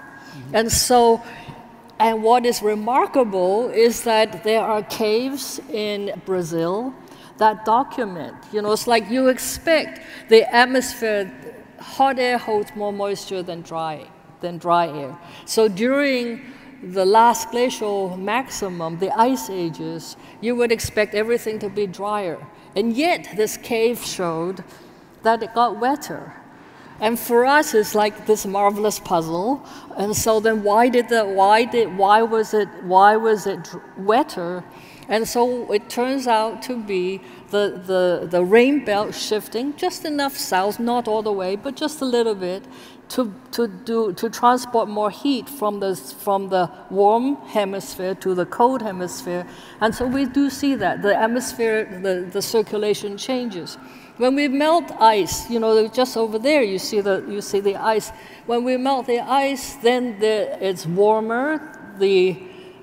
The ocean, the dark ocean, is exposed to the atmosphere. So first is there's more sunlight absorbed. Second is that there's more evaporation into the atmosphere. And then, because water vapor is an amplifier, it's a greenhouse gas. So it's not just that we put in CO2, that all the melting of the ice makes it darker, and that amplifies the warming, and then more evaporation when the tropics is warmer and when there's more dark ocean exposed, then we see an amplifying effect for all the climate. And so it's all the things, and you can see here, even now, when we look at the weather, and there's, you know, last week now there's a new thing in the East Coast, heat days instead of snow days. Schools don't have air conditioning, so no, the schools canceled on heat days. And so what we see is the jet stream also shifts position. And so the jet stream, when the jet stream comes south, it brings cold air. When the jet stream goes north, we bring warm air and moist air. So you can see the changes in the meanders of the jet stream, of the position, the strength of the jet stream. All, you know, I study the atmosphere. I love the atmosphere because everything is related. You cannot just say, oh, CO2 is emitted here, you know, not my problem, or not, it's not. The atmosphere communicates what happens in one part of the world to another part of the world. When did you first become aware, as a student of atmospheric chemistry, of climate change, and how has it affected how you studied it and look at it? I just like the cloud pictures, and I like understanding. You know, I grew up in Hong Kong, and it's beautiful, and I like going to the beach, and I didn't have grand ambitions, but I liked being in the water and looking at the clouds. And then when I was in undergraduate school, I thought, wow, I can write equations. I can do mathematics about these clouds. And so for my PhD thesis, I explained why the hurricanes, when you see the hurricane pictures over there, there's the rain band and the separation of the rain bands. And that was very useful because when the rain bands come, I know how long I have to wait in the coffee shop, and then there's going to be a period of no rain, and I can dash. Well, this is certainly worth the price of a PhD. To me, the atmosphere is just full of puzzles and full of things I don't understand. And what is remarkable to me, now during my career, is that the satellites have shown us how beautiful the planet is. And the astronauts show Earth pictures, and they always point out that atmosphere. You know, the Earth has, the radius is 6,375 kilometers. In the atmosphere, the mass is only 10 kilometers on top of it. And when you see astronaut pictures of the Earth, it's like this thin blue pencil somebody drew. And that's our life, you know, the atmosphere, how much CO2 there is, how much water vapor there is, depends on how habitable the planet is. So when did you become aware of climate change, and what did that mean in your field of study? Because this is a pretty epic addition to for me, it was just one thing led to another, and so all these nonlinear things from hurricanes. My thesis advisor, the one who did the first weather forecast experiment, Joe Charney, told me I'm married to a chemist and I should learn about CO2. And doesn't he study oceans? He's here, yes. He studies the oceans. So you have. So I'm the theoretician. I study the atmosphere. He's the one who actually goes to sea and he makes like Jack measurements. Sprat and his wife. You can lick the platter clean. Some days it's a very difficult conversation between a theoretician, okay, and then somebody who actually knows what the. Well, let me ask you a question on behalf of both you and your husband. Do you think we're going to get a handle on this climate change question? Well, there are two ways to answer to that question. One yes is, or no, but yes, but from the nerd here says that yes, with all the satellites, with all the new observations, and with our advances in the understanding, we can do a much better projection. I want to say that. But people don't believe in science. That's the second part, right? Yeah, I'm saying that the science part. I've been studying the atmosphere, doing climate model projections for over 30 years. I was with Jim Henson for a very long time. And the projections, the calculations that we made over 30 years ago on these old clunky computers where I had to do something and then go to lunch, you know, run 1 hour, go to lunch, check if it's okay, and then submit a job for overnight, and etc. It would take days to finish a simple calculation. And now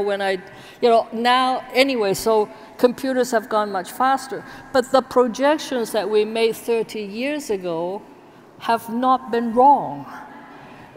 Why can't people see that? They have not been wrong. We have 30 years ago, we talked about the climate. We talked about what we call the warming in the pipeline. What Jim talked about earlier was the mass of water in the oceans. So 90% of the heat is in the oceans. The heat that we've added is in the ocean, over 90%. And so that could. It takes a long time. You have a big pot. You from New England, you do lobster. You take a big pot of soup. Takes a long time to boil. So the ocean is taking the heat. So we're not feeling that much of the heat. And so the bulk of what we project is more severe weather. We project, that we. So wait a second. Let me stop you here. Yeah. So in effect, what's happening is your atmosphere is infecting your husband's ocean. Oh yes, oh yes, oh yes. So, and it's taking the big burden of hurt. Well, but it's not just the ocean is not just taking the heat. The fossil fuel that we put into the atmosphere, only half is in the atmosphere. A quarter has gone into the ocean and a quarter has gone into the land. So the ocean part is changing the biology, changing the chemistry, and it's affecting oysters and crabs and fish and other life. Okay, now we have 1 minute and 23 seconds left, and you still haven't answered my question. So at the nerd part, I gave you the nerd answer. Why are you redundant? Why aren't people listening to you? And second of all, do you think we'll get a handle on this problem as a scientist?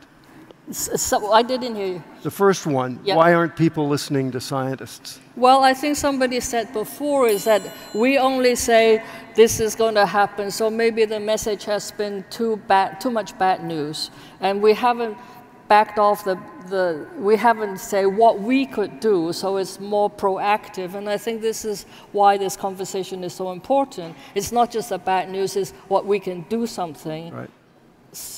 Okay, let's assume we can do something, and let's assume we do it. What's your prognosis on optimism and pessimism? My optimism is much long-term. The Stone Age didn't end because we ran out of stone. But 10,000, yeah, okay. But I think that we've been in the era of powered by fossil fuel, and I think what we've been hearing today is that we're going to end that era of industrial era that's dependent on fossil fuels, and we're going to enter a new age where renewable energy and other sources of energy will power us. Almost despite ourselves. Despite ourselves. Okay, we're out of time. Thank you, Inez. I'll return the save to you.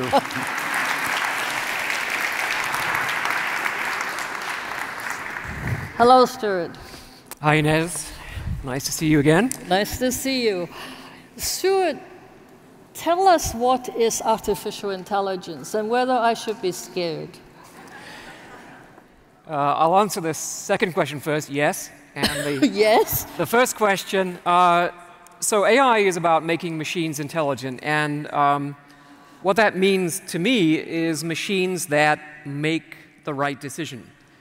And traditionally that's meant acting in a way that you can expect to achieve objectives.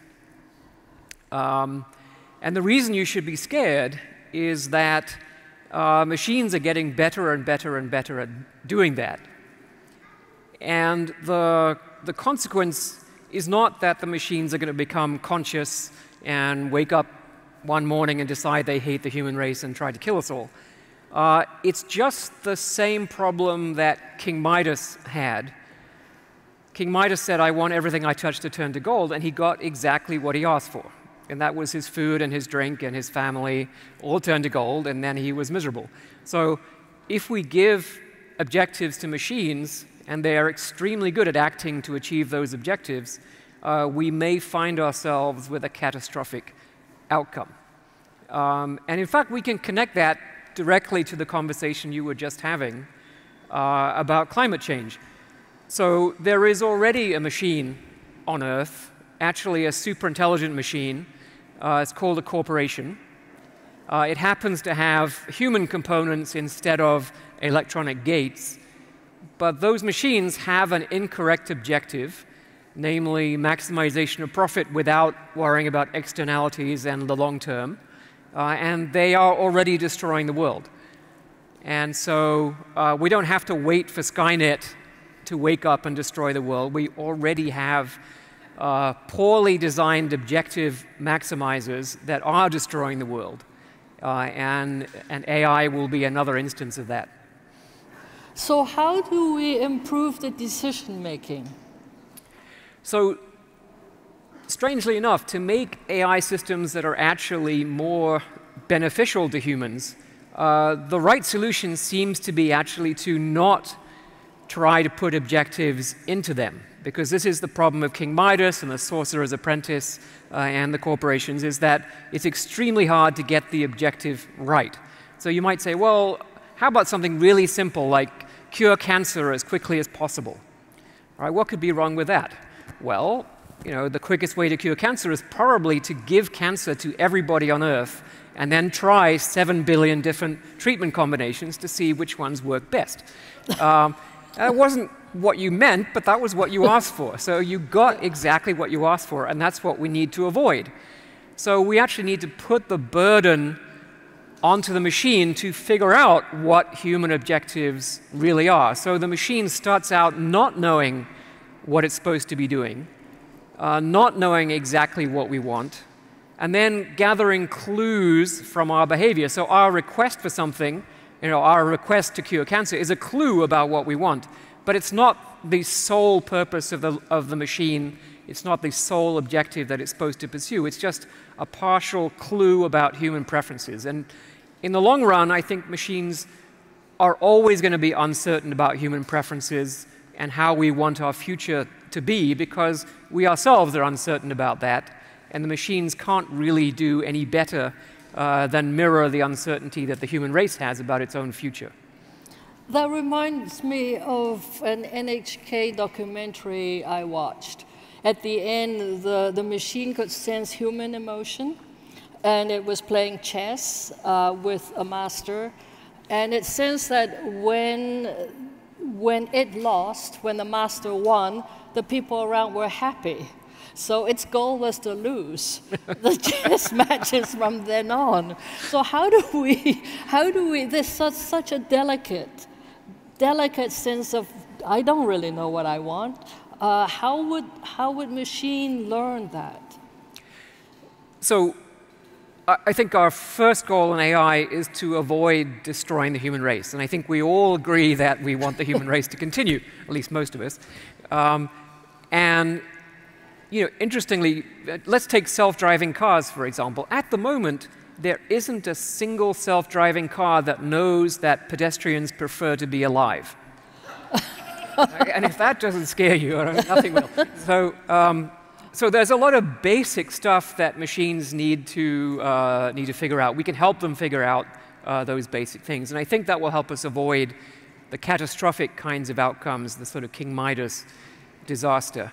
But you know, it is actually a delicate balance. You know, when a parent is playing chess with their child, it's a delicate balance.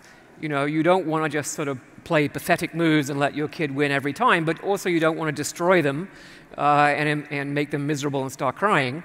You want to have a nice balance that they help the child to learn, to know that sometimes they lose, sometimes they make mistakes, and mistakes have consequences, and so on. And I think the same is going to be true for the relationship between machines and the human race. And one of the big mistakes that we could make, actually, is to rely on machines too much, that we make machines that are so good at making our lives wonderful that essentially we turn over the management of our civilization, the knowledge, the skill, and the day-to-day process to the machines. And then, if you've all seen Wall-E, right, we become those huge, tubby people who sit in the Barker lounges all day watching TV and drinking giant slurps. This is not a future that I want for the human race. I think so that balance between comfort and plenty, and then vigor, and maintaining our responsibility for our own civilization, that's a really delicate balance, and it's going to be one that's very hard to achieve. So how would AI optimize across different value systems? So this is a question. We sit. Suppose we all sit in the same room. Suppose we go to Copenhagen, and the machines observe all the different countries and the values of different countries, what they want. And so, how would AI come in? What would AI do if it goes? You were at Copenhagen. So, one thing to make clear is that there isn't a single value system that we want AI systems to adopt. In some sense, AI systems don't have a value system of their own, or they shouldn't.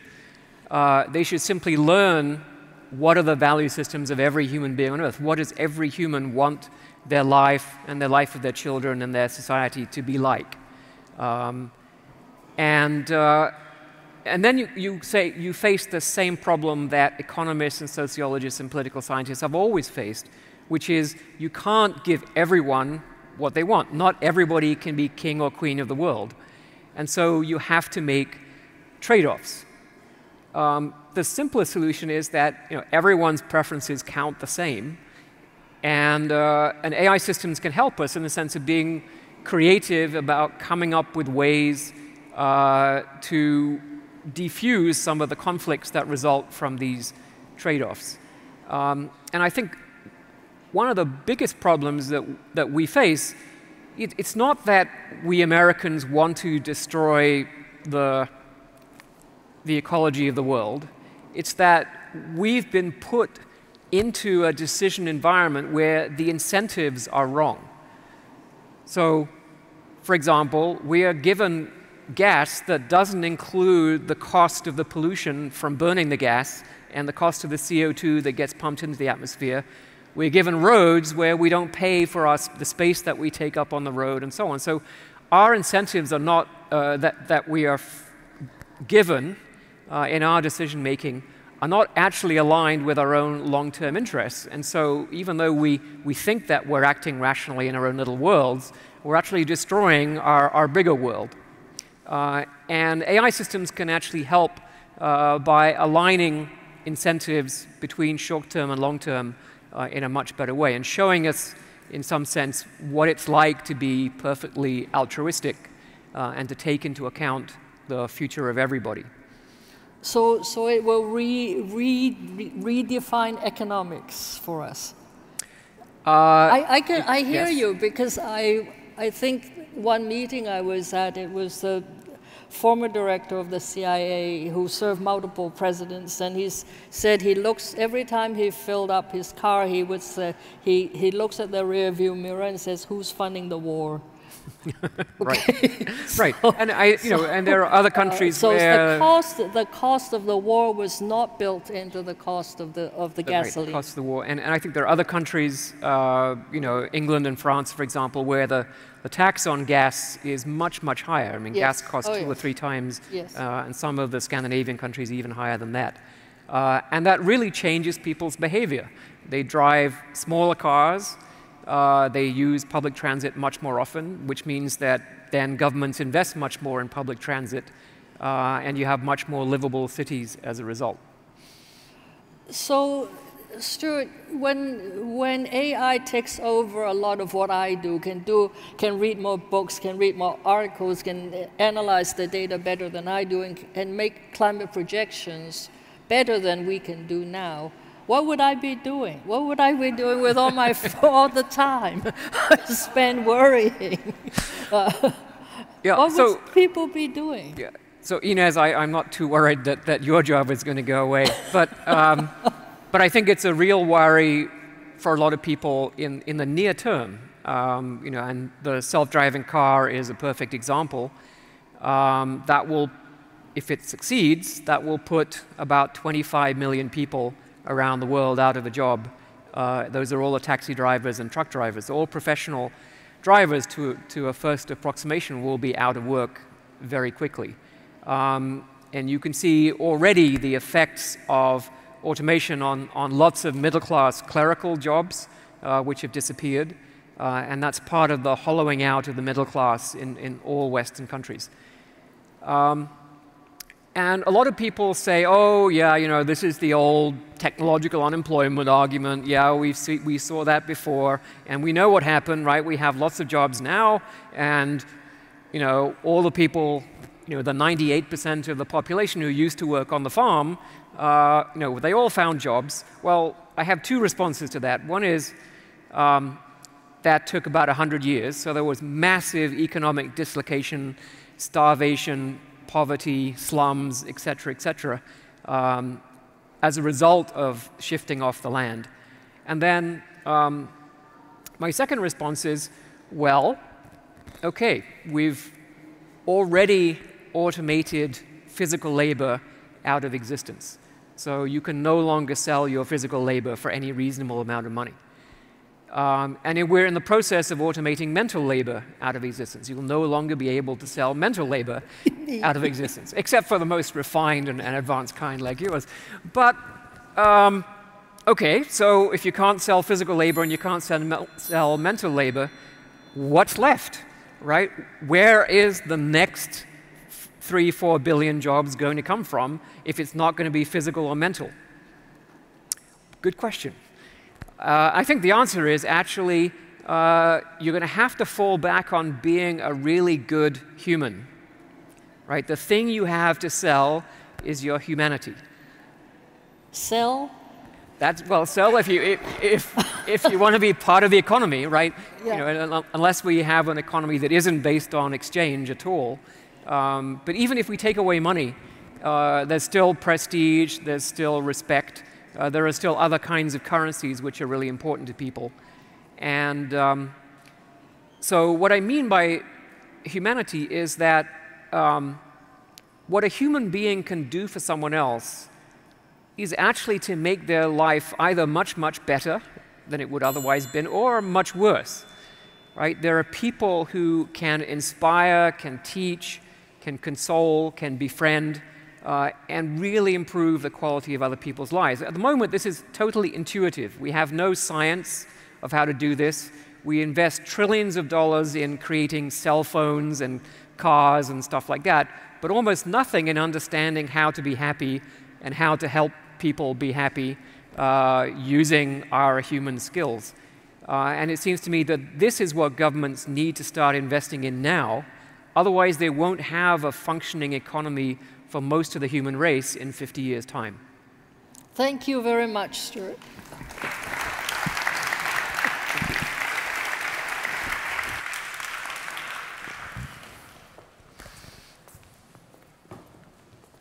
So, Stuart, I actually want to ask you some questions. Sure. Reverse this, please. Briefly, yes.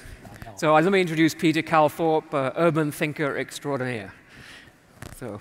Well, this question of what we do with our time still, and I've always had this fantasy that we could actually return to craft, that there's a fundamental difference between making things efficiently and effectively and making things beautifully. And so the word beauty, do you think AI is ever going to get us, AI will ever produce anything of beauty? Well, yes. I don't. So much for that. I don't mean to be. I don't mean to sort of to be you know, a technocrat in answering that question. But you know, as a matter of fact, you know, people have done kind of taste tests with symphonies written by AI versus people and things like that, and it turns out it's actually quite hard to tell the difference. All right, let's change this. I'm sorry to say that. But I think your original point that work itself, it's not just that you're producing a thing of beauty, it's actually that you enjoy the process of producing it. And so work is not just an economic function, it's what gives a lot of meaning to people's lives, the feeling that they're doing something that's appreciated, that's valuable, that creates beauty for other people. And so I really think it's essential. The idea that we're all going to have universal basic income and we don't need to work anymore and isn't that great, I don't buy that. I do buy the idea that we can stop using people as robots. Right? We've used people as robots. Most people, and probably not most of the people in the audience, but most people on Earth are used as robots. And that's been true for 10,000 years, since the beginning of agriculture.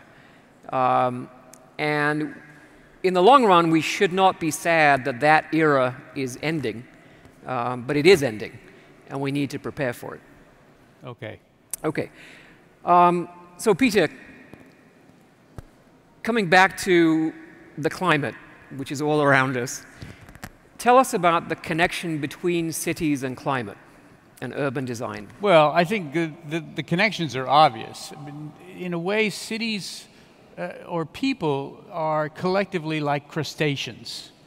We secrete forms that then limit the impact we have on the environment, that shape and give direction to the things we can do, that order the way we relate to one another, and that filter the information we get. So to a certain degree, this idea of the individual as this truly autonomous, which is the humanist vision, isn't really the case when you step back and you look at how cities shape behavior. Mm-hmm. And the behavior changes dramatically based on the kind of city you shape. So right now in Scandinavia, in historic cities, when people live in cities instead of suburbs, their carbon footprint, well, the average in the United States is 20 tons per year per capita. In European environments, because they're largely more transit and pedestrian oriented, it's 10. In some Scandinavian cities where it's very, very cold, but biking and walking is really dominant, and the buildings have been made intelligently, you know, climate responsive, they're down at 3 and 4. Now, industry comes in, of course, at another level. So not all of carbon emissions are determined by the shape of our cities, which then shapes our behavior, but a lot of it does. And it's one of those great pieces of good fortune, because getting it right for carbon is also getting it right for more livable, humane cities. So you have a double win. And, you know, there's been a lot of discussion here about, well, can we cope with this? Can we come to terms with climate change? I think that we always operate most effectively when we're solving multiple problems simultaneously. So when you think about China and their shift from we need coal to be wealthy to we're going to lead the renewable revolution, and I've had experience with them really changing the paradigm of their cities. They're solving for climate change, but they're also solving for air quality. They're solving for energy consumption in transportation, but they're also solving for congestion. And so it's those things that you can kind of search out where you can have multiple purposes and tremendous cost effectiveness because of that, is where you can actually make the quickest and most dramatic change. Now, the fascinating thing, because of my perspective, cities are the place where you can do that the best. You can change human behavior dramatically. So I take it that in the U.S., the 20 tons is mostly driving. No. Based on those. No. There's, the pie chart is industry. It gets very muddled when you actually do the research because they put, the power generation is one wedge in the pie, and of course power generation then feeds buildings, but it also feeds industry. And so, actually what is the end user? And when you kind of dissect it all that way, I think it's about 25% transportation. So in terms of individual choices, and about 30% buildings. So 50% of our emissions are determined by the shape of our cities and the buildings in them.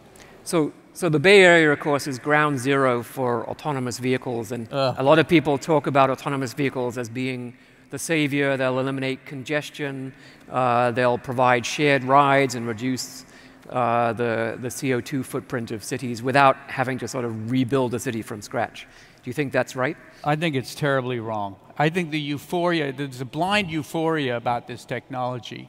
All autonomous vehicles will do primarily is give another lease on life to sprawl. People will be much more comfortable commuting much greater distances if they can work or watch a movie on the way. Okay, so that's one problem. Okay. The second problem is they're going to generate a lot more vehicle miles traveled. So everybody says, well, we'll own fewer cars. That doesn't matter. It's how many cars are on the street at once moving around. That's vehicle miles traveled. And it's going to increase dramatically. Why? Because of this wonderful thing called zero occupant vehicles. If you think SOVs are bad, single, then just wait for ZOVs. Okay, yeah, right. ZOVs are when people send the car to find the cheapest parking spot, and it goes an extra 3 or 4 miles just to do that because it's going to come back and pick you up anyway. Or when you send it on errands that you normally would consolidate and kind of handle on the way here or there, you say, oh no, I'll just send the car down there to pick that up. So that's for the private use, people owning SOVs. Then there's the Uber and Lyft model. And the analysis shows it's about a 30 to 60% increase in vehicle miles traveled. Why? Things called deadheads. You take somebody where there's no ride to pick up, and then they have to reposition. There's at least 30% of Uber miles are without passengers now. So there you go. So it's not going to save the world at all. They're cruising. I mean, I could go on for the rest of the 15 minutes on this one topic, and maybe I should. So, because let's get this one straight. I mean, this has got to stop. This is a really dangerous idea. Okay. And and then the worst case is they say, well, everybody will share it. No. People won't share unless they get a time advantage. You can say, well, if it costs less, but that really impacts poor people. I mean, so all of a sudden the poor people are paying the piper for the autonomy of wealthy people, and that we could have a whole nother discussion on. All right. So let's. No. Let me finish this. Okay. There's good news, though. I want to finish with some good news. Autonomous rapid transit could be the next generation of transit. If you think about it, people don't use buses because they're slow. They're stuck in the same traffic. And the same will be true of an autonomous vehicle. Everybody's going to be stuck in the same traffic.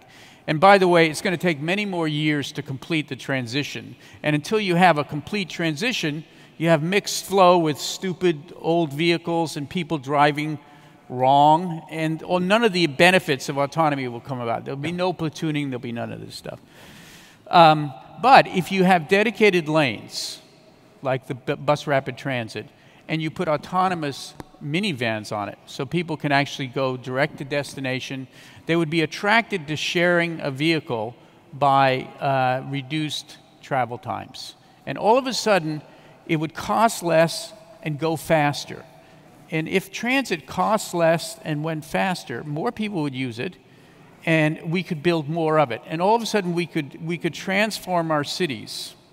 Mm-hmm. So we just did a study. We said, what if we solved Silicon Valley's housing problem by building multifamily all along El Camino Real in all the kind of low-density, garbage, commercial? And then everybody says, well, how are you going to move all those people around? By the way, that's 250,000 housing units potential on that one street. Wow. So that's enough to actually handle the jobs housing ratio. And then if you add what I call ART, autonomous rapid transit, down the middle, all of a sudden you have a much more attractive, cheaper transit system to mobilize everybody. You've kind of redesigned the suburbs from the inside out. You've taken one of the worst parts of the suburb, the arterial, and turned it into a blessing. So this is a kind of neat vision, and it is an intersection of urban design and technology. So you mentioned China. My time in China, I was there in 2011, and I had a meeting with the chief economist for the party central committee, and he banged on the table and said, this climate change stuff, it's a hoax. It's a hoax by the Americans to suppress Chinese economic growth. So the exact mirror image of President Trump's view. This is what Orville said. And I went to Chongqing, where I know you've been working, and they have a plan to create a city of 60 million people. And we have a vast physical model of the city and all of the giant high-rises they're going to put all over this place, thousands and thousands of high-rises. And I went to the edge of the city, which is sort of like, at that time, it's like a Blade Runner nightmare hell of bare red earth and gaunt concrete towers and roads and nothing else. From what I hear about your work there, and from what we heard earlier about the dramatic change in the way China has approached the climate issue, something big happened in China between roughly 2011 and 2013. Yeah, it did. And this is a testimony to what Orville was saying about how dictatorships can actually implement things pretty rapidly. About 8 years ago, we were taken there by the Energy Foundation to talk about best practice in urban design, and they were doing it all wrong. Towers in the park, super blocks. A street every quarter mile means every street's 8 lanes minimum. Yep. And there's no walking, there's no biking, and everybody's isolated in these super blocks. So we came forward with a whole set of design principles to say, let's build to human scale blocks, let's build to diverse transportation, let's make every third street auto-free, period. Just bikes, pedestrians, and transit. Because when you're building new, you can do that. It's very easy. Let's always plan for mixed use, so destinations are close at hand. All the simple, kind of straight-ahead best practice.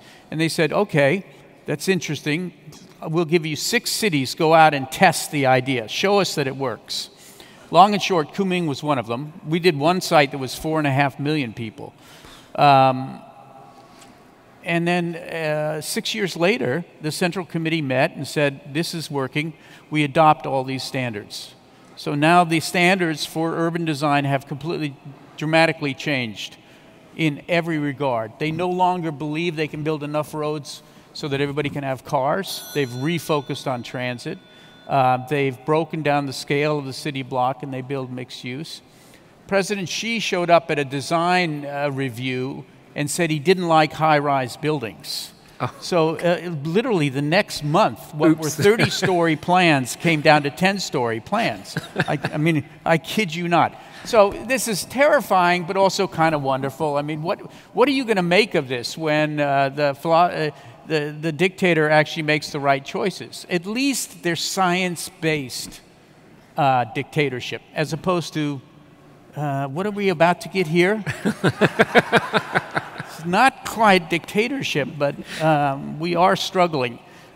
So I can't really weigh in on the politics of the situation, but I will say that they have shifted both in terms of producing renewables and in terms of how they're designing their cities. And that's one of the major steps we have to take if we're going to deal with all this.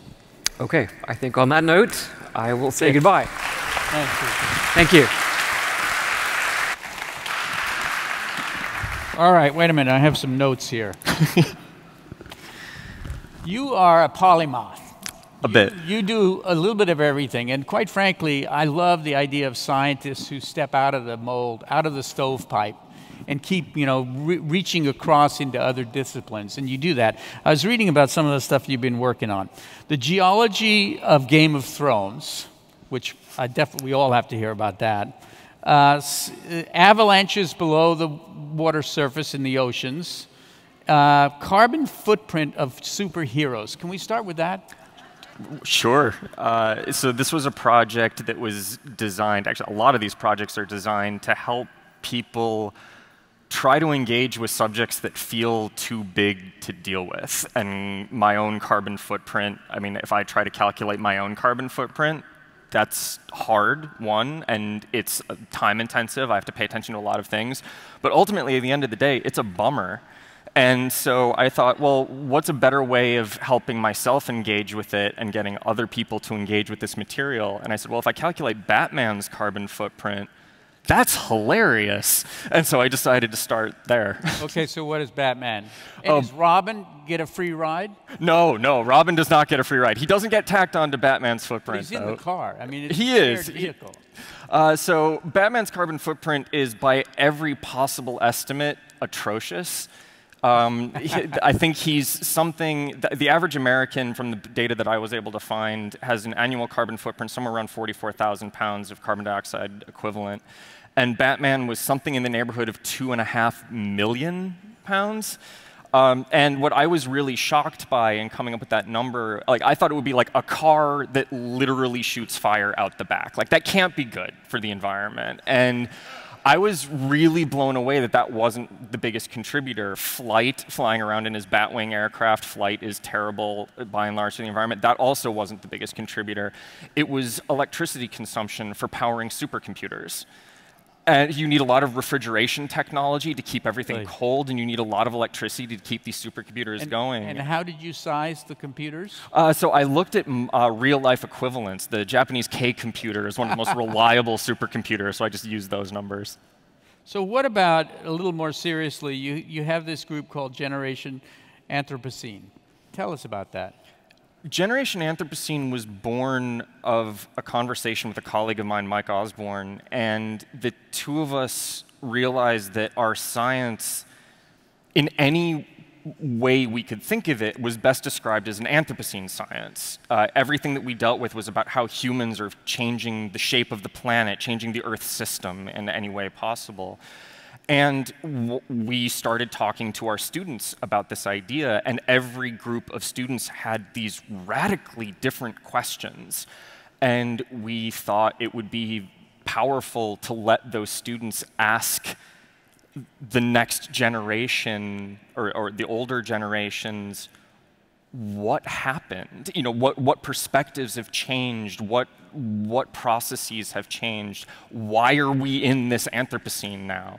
And so it started off as a class at Stanford University, and it blossomed into a podcast that just featured these conversations, these cross-generational conversations, asking questions that students didn't get a chance to ask otherwise. So, but in terms of, can you give us some examples of how humans are impacting what we think of as really stable stuff? I mean, the climate, the fact that we can affect climate seems extraordinary. But geography, geology, explain that. Yeah, so I mean, there are a bunch of different examples. The two that I like to share, one of them is port infrastructure. With sea level rise, our ports are very vulnerable. And I don't remember the exact number off the top of my head, but it's something like 60 to 70% of any good any one of us here has bought has been on a ship at one time and brought through a port. And just by simple changing of the coastline, that entire infrastructure needs to be changed. And this is something that to me was shocking. Like, wait, trade? How, it's a human construct. How can that be affected by climate change and sea level rise? So that was one example that I thought, I call it the of course, but I never would have thought of it sort of moment. The other one that to me was really profound was researching what happened in Southeast Asia in Bangladesh, where in the 1960s and 70s, there were a lot of problems with diseases, specifically gastroenteritis or stomach diseases. And so the WHO, World Health Organization, went in and they started drilling a bunch of wells, a bunch of groundwater wells. And they were measuring everything. The geologists were there, geochemists were there. This is stable stuff, water geochemistry. We know this. We know this really well. And they went over and they said, hey, look, we're going to test the rocks and the sediments and sands and dirts. And they said, it's all safe. Go ahead and drill these groundwater wells. And so they started drilling these wells. And sure enough, the fresh water came up and everyone started drinking it. And then decades later, lesions on the skin started appearing in Bangladesh. And no one knew what was going on. And other symptoms began to show up. And it turns out that through this unique set of geochemical circumstances and geological circumstances that we were very convinced were stable had been unleashed in drilling these wells. And in drilling these wells, we had effectively unleashed arsenic poisoning on Southeast Asia. And that was something that, I mean, talking about short-term and long-term thinking, that arsenic was put in place over millions of years, and we had unleashed it almost overnight. Yeah, a little bit like fossil fuels. Yeah. So, but wouldn't you say, though, that a lot of the impacts come through the climate change phenomena? In other words, the flooding, then the levees that are built to deal with the flooding, which then changes the landscape in really profound ways. Wouldn't you see that as a primary line of influence? I think I would. I think that one of the reasons that I became a geomorphologist was because all of our systems, climate, agriculture, all of these systems leave a fingerprint on the landscape somewhere. And geomorphology at its best is about finding the relationships between those. What is the relationship between climate and agriculture? What is the relationship between climate and our energy system? Because that has a lot to do with how quickly do little tiny phytoplankton, these little things in the oceans, get deposited in the oceans, and then they get shoved down and subducted in these tectonic plates, and that creates oil. And this is all driven by a climate landscape interaction. And so, yeah, I think the increasing awareness, especially in our models that we build, all these mathematical equations that we use to describe the evolution of the land surface, climate is becoming a bigger and bigger sort of part of that equation. So are your models plugged into the climate models that are being constructed? A lot of them are. Constantly interacting in ways of, you know, well, if this, then that? A lot of them are. There's a series of landscape evolution models that I came across when I was a younger student, and there was a symbol, G, and as a scientist, I said, well, G, gravity. And I said, why gravity? Why is that sitting over here? And they said, oh, no, that's not gravity, that's gophers. And I was really confused. I was like, how can gophers be in there? And I like to joke now, although it's not really a joke, like the big capital H for humans is now a big part of that, and a huge driver is climate change. You know, what are these temperatures going to look like? What is the rainfall going to look like? Yeah. These are huge factors that shape the landscape around us. You know, when I first started thinking about climate change, and I think we all did in various stages over the last decades, I thought to myself, well, you know, the sea level, that's not going to be the big one. It's going to be heat and storms and droughts. And to a certain degree, that still rings a little bit true. I mean, the pain from those storms and those droughts seem to me are going to be felt a lot sooner. Nonetheless, at some point, there's going to be seawalls everywhere if we survive. Or we undergo mass migrations, and we begin to look at the geopolitics of that. But in terms of what you study, if there's a massive amount of land, seawalls and levees, I worked on southern Louisiana after Katrina, and so I got to interact with this Army Corps of Engineers and sorting out where the levees were going to go and how the cities were going to grow in the context of those levees. But is that something you've studied? Is exactly if we actually solved for sea level rise, what would that do? The part that I've been particularly interested in, which deals with this specifically in New Orleans and Louisiana, is when we build levees along a river, And most rivers, actually all rivers on Earth, will naturally meander. They try to find a state of equilibrium. What is the easiest way to travel? And that meandering back and forth, that's what creates the most fertile farmland. It's what creates a lot of the topography that we see. It's also what creates oil and gas fields. And so when we decided, levee, that stopped it. That stopped the natural meandering, and the domino effects are things that I'm deeply interested in still figuring out. There are a lot of questions left to be answered on that front. Yeah. And so putting up a seawall, it's very similar. You know, we have this coastline that naturally erodes back, and then it will continue to deposit as rivers will deposit new sediment and new sands, and winds will move dunes up and down. But you put a seawall in there, what happens? Yeah. You know, these are all dominoes. You know, and actually that doubles back on one of your first points about harbors. The harbor in New Orleans is maintained open by channeling more water through a smaller area of the Mississippi than would be normal, meandering and flooding, which then keeps the channel open by flushing the silt out, but of course completely changes the pattern of the delta. It destroys, you know, and so all the wetlands, are diminished over time. And a question that I found myself deeply intrigued by is, okay, where does all of that sand and dirt and dust and sediment go? It doesn't disappear, right? No, it's a new delta way downstream. It's very interesting. All right, well, let's get back to the important things. What about geology of Game of Thrones? Geology of Game of Thrones was, the birth of it was a conversation I had with a colleague of mine, and we were trying to figure out why the seasons made no sense on the Game of Thrones planet. And he said, well, what if it's runaway climate change caused by dragons? And rather than laugh, I was like, I bet I could calculate that. And so I decided to try to figure out what was going on. But as the project evolved, what I wanted it to accomplish, and I think it succeeded, was helping people engage with this sort of long-term thinking of hundreds of millions of years. That number has too many zeros on it. It's really hard to figure out what that number means.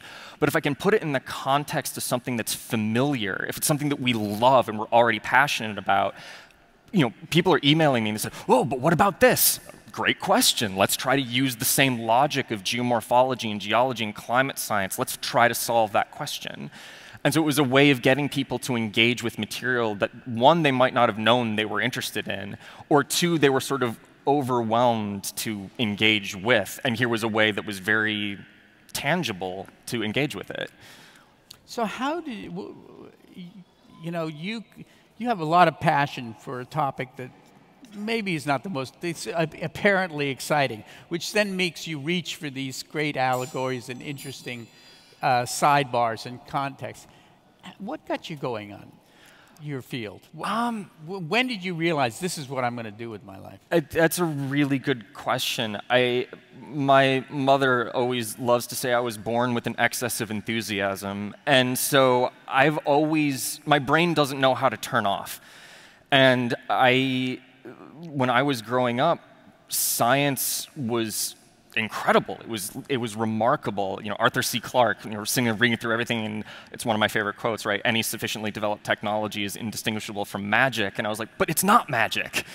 It's real. How does that work? And so that got me really interested. And then, like I said, combining things that I already love with this science. Let's try to explain it. Can we do that? You know, the phrase, we figured this out, should be more awe-inspiring than it is. It is insane to me that we figured out a lot of what we've managed to figure out, and there's still so much more to learn. And so any way that I can get more people interested in that, it gives me more colleagues to talk this stuff out with. So it's a great win-win for me. You know, it appears to be, we may not have time to get into this, but you know, we still are in the early stages of the Enlightenment, in which science really becomes the way that mankind seeks out progression, meaning, and to a certain degree, community. I mean, the only global community I know of is the global community of scientists.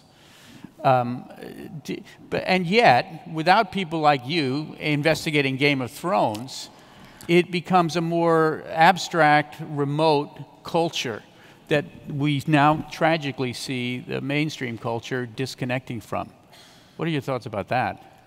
I think, I mean, I am a huge STEM advocate, but my brother-in-law, I'll give him a ton of credit. He thinks it shouldn't be STEM, it should be STEAM, because science without the arts is a poorer version of science. I think we need to find ways of combining art and inspiration, and what are those existential questions we get when we look at the Mona Lisa and go, what the hell is she smiling about? You know, that is an interesting question. Can we pair that with psychology, human nature, broader questions, and then investigate that with the science? That is what I live for. Good. Then we're full circle back to the AI is not going to be able to do that. I can't speak to that. Thank you. Thank you. Very good.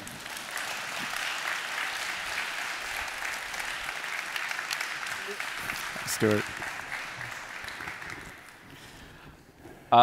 So Stuart, you just spent some time in a place with one of the most intriguing names I think I've ever heard, Pleistocene Park. Can you paint an image, first of all, of what that is? I'm going to come to Pleistocene Park. Pleistocene Park, where it is northeastern Siberia, almost on the Arctic Ocean. I was there for a week, part of a 2-week trip to see if the mammoth steppe can be restored, and by the way, woolly mammoths can be restored. I'll come around to that. Since we're sort of in wrap-up mode now, a little bit of perspective to kind of match these big pictures we've been looking at, the whole geomorphological perspective on things that you bring. And just in California, people are sort of saying, oh my gosh, all these forest fires so early in the season, so big, biggest ever, all this kind of thing. Is this the new normal? And I think the answer is no, that's not the new normal. The new normal is it keeps getting worse from year to year for quite a while now. So rising sea level doesn't stop. It doesn't stop even, you probably have some perspective on this. I love your looking at ports. It looks like sea level is going to keep on rising no matter what we do for quite a while. And people are moving to the coast all over the world. The civilization is increasingly a coastal phenomenon. We have all these low-lying cities. The airports are going to get flooded. The railroads are going to get flooded. The cities are going to get flooded. And that's the new normal, is that keeps happening. So it's putting people into two frames of reference to all of this, I think. I think the most useful one is that we are talking planet, and it's wonderful that you bring sort of planet perspective to all of this. Planets are big, and things that happen at planetary scale and in planetary time frame is very big. And so climate change, we've had enough of it in the past. The models have gotten good enough. We've got a pretty good beginning sense of what it actually takes to level off where we are with climate change and maybe go back a little bit. And you were talking gigatons. You're talking scale that we're still learning how to grasp, and you're good at helping us do that. So I think any action in relation to climate change has to work backward from what does it actually take to change the situation from what it's becoming to what it needs to be. A whole nother different framing of how to think about solutions is, well, what can I do that I will feel good about and that sort of accords with what the people I pay attention to think we will feel good about? And I'm kind of disappointed in the solutions section at the end of this exhibit down at that end, which was not part of the coal and ice exhibit. It was sort of tacked on, and it looks to me like student work and bad student work. It's talking about, oh, we can do it all with solar and with wind and with some recycling and managing our efficiencies a little better, and then we'll be okay. The answer is that is not going to happen. It is important to do all of those things, but to actually scale up to the gigatons level, you're going to have to take things much more seriously at the level, and probably including geoengineering to buy us some time. No, it does not fix what is happening with the carbonization in the ocean. It does not fix a few other things, but it does buy time. you're almost certainly going to have to take on nuclear energy in a much stronger way. And some of our speakers, like Peter Schwartz and Alexander Rose, have taken it on and are promoting it, and I certainly do.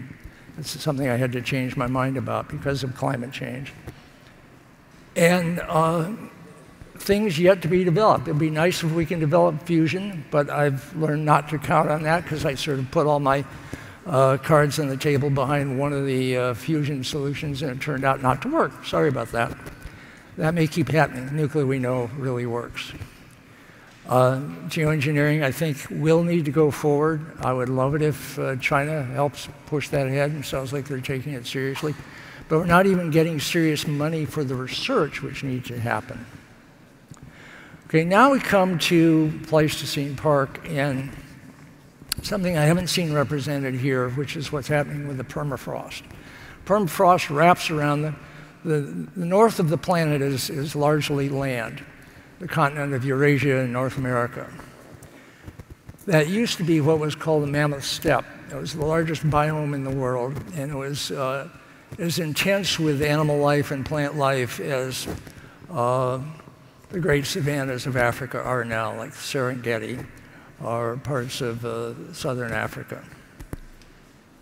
There was 10 tons of animals per square kilometer of landscape up there. It's 1/100th of that now. I was just there, I was seeing it. And that's all sort of interesting in terms of kind of wildlife and so on, but the difference between grasslands, which fixes carbon, and the tundra, which is there now, the tundra in the boreal forest, which as the thawing is going on, the warming is going on, they're emitting greenhouse gases.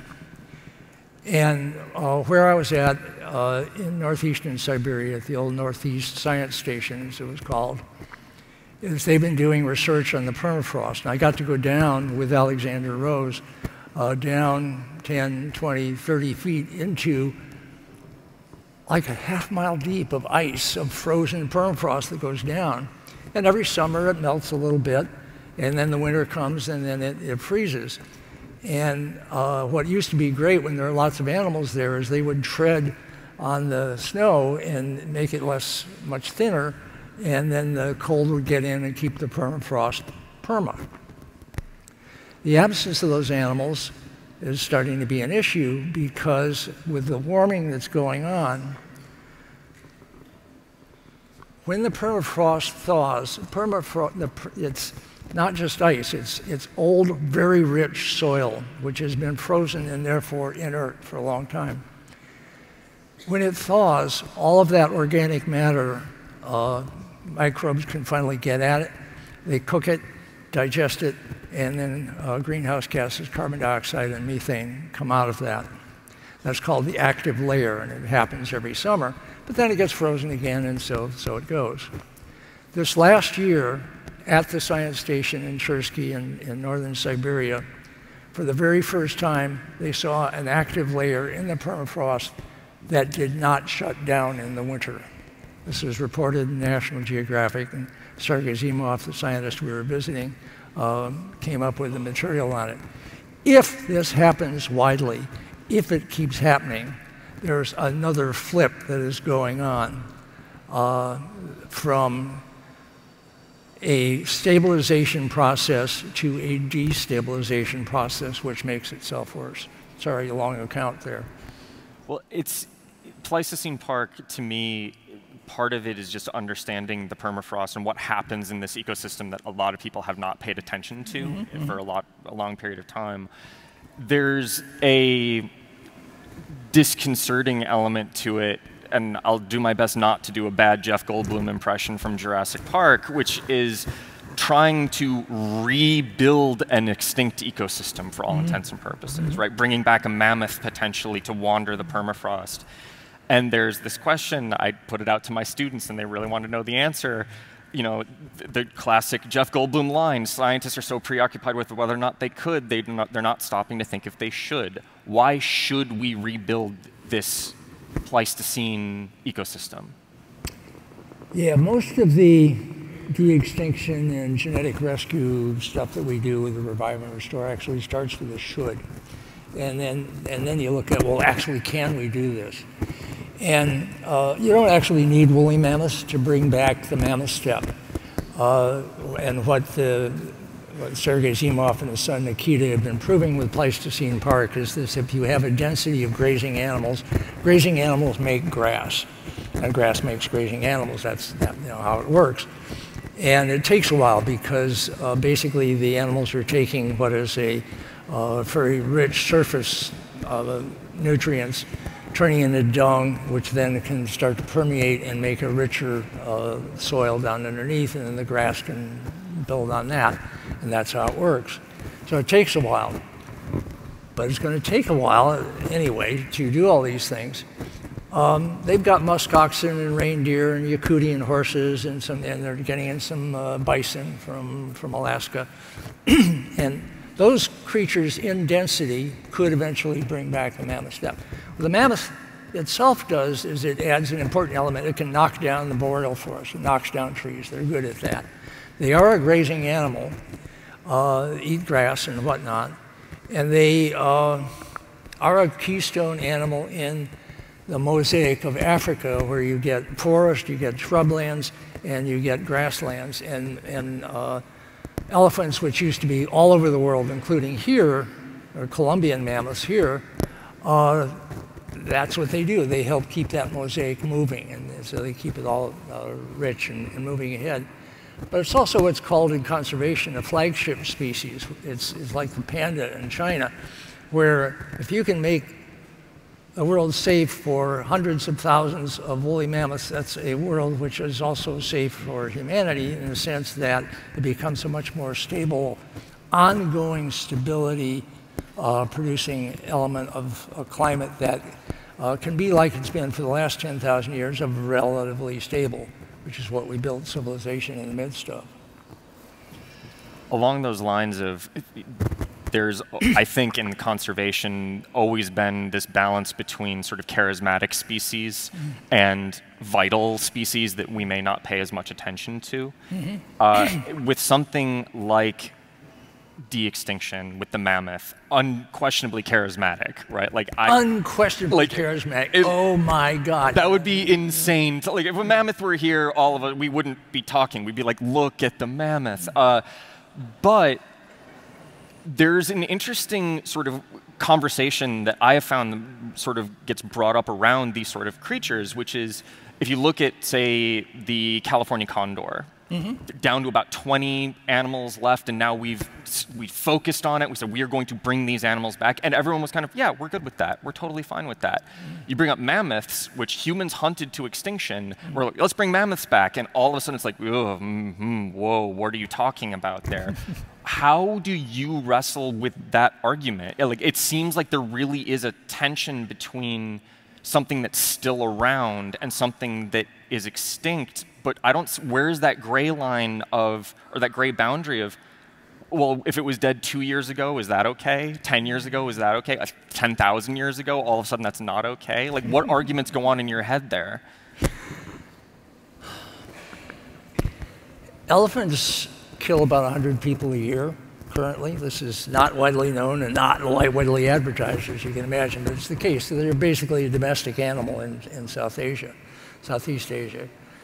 And large, dangerous animals and humans have a long, dramatic, fraught history, and it will go forward. And part of what I think we need to see is to bring back the large animals. Now, just here in California, along with the very large birds, the condors, we've let the mountain lions, the panthers, the cougars come back, and we've worked out a pretty good relationship where they're doing really important apex predator stuff on the landscape, and pretty much staying out of people's way, and we're staying out of their way. So I think the large and grizzlies and Yellowstone and north of Yellowstone have sort of worked out the relationships there.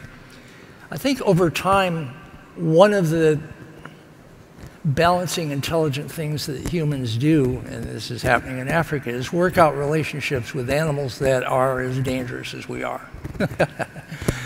And we decide after we've killed off a number of them that, actually we miss them now, we would like them back. And how do we change our behavior so that we can all work things out together? And you can do a lot with electric fences, you can do a lot with a certain amount of, with genetics probably, with various things that will, I think, bring back the megafauna to the world, and that will help with climate. That's my goal. And the last question is the easy one, the softball. Talking about things that we should change. There's a lot that we should change about our behavior, about our energy sources, about the way we view our relationship to the natural world. Going forward, 10 years, 100 years, 10,000 years, what shouldn't we change? I think pride and accomplishment. And I'm going to go a little past the 8 seconds left here to say that I think in future centuries, humans, I think, will be doing fine, whatever goes on. Nature will be doing differently, but some kind of fine. They will look back on this century as an amazing, lucky century to be alive in. Because this is the century that humanity basically grows up. We get out of our adolescence of being totally focused on, sort of personal greeds and needs and desires and notions and fantasies and whatnot, and deal with an aggregate, demanding problem of a scale we've never dealt with before. That's basically caused by all of humanity overusing fossil fuels. And guess what it'll take to solve it? All of humanity working essentially together, dealing with it at the systemic level, as Paul Hawken says, and doing what it takes as an entire civilization to make the world and civilization amenable for the centuries and millennia to come. That transition is a profound transition for humanity. It's an important moment where the planet is shifting not just from a living planet, which has been for 3.8 billion years, but an intelligent planet for the first time. That'll be quite a breakthrough. Thank you very much. Thank you.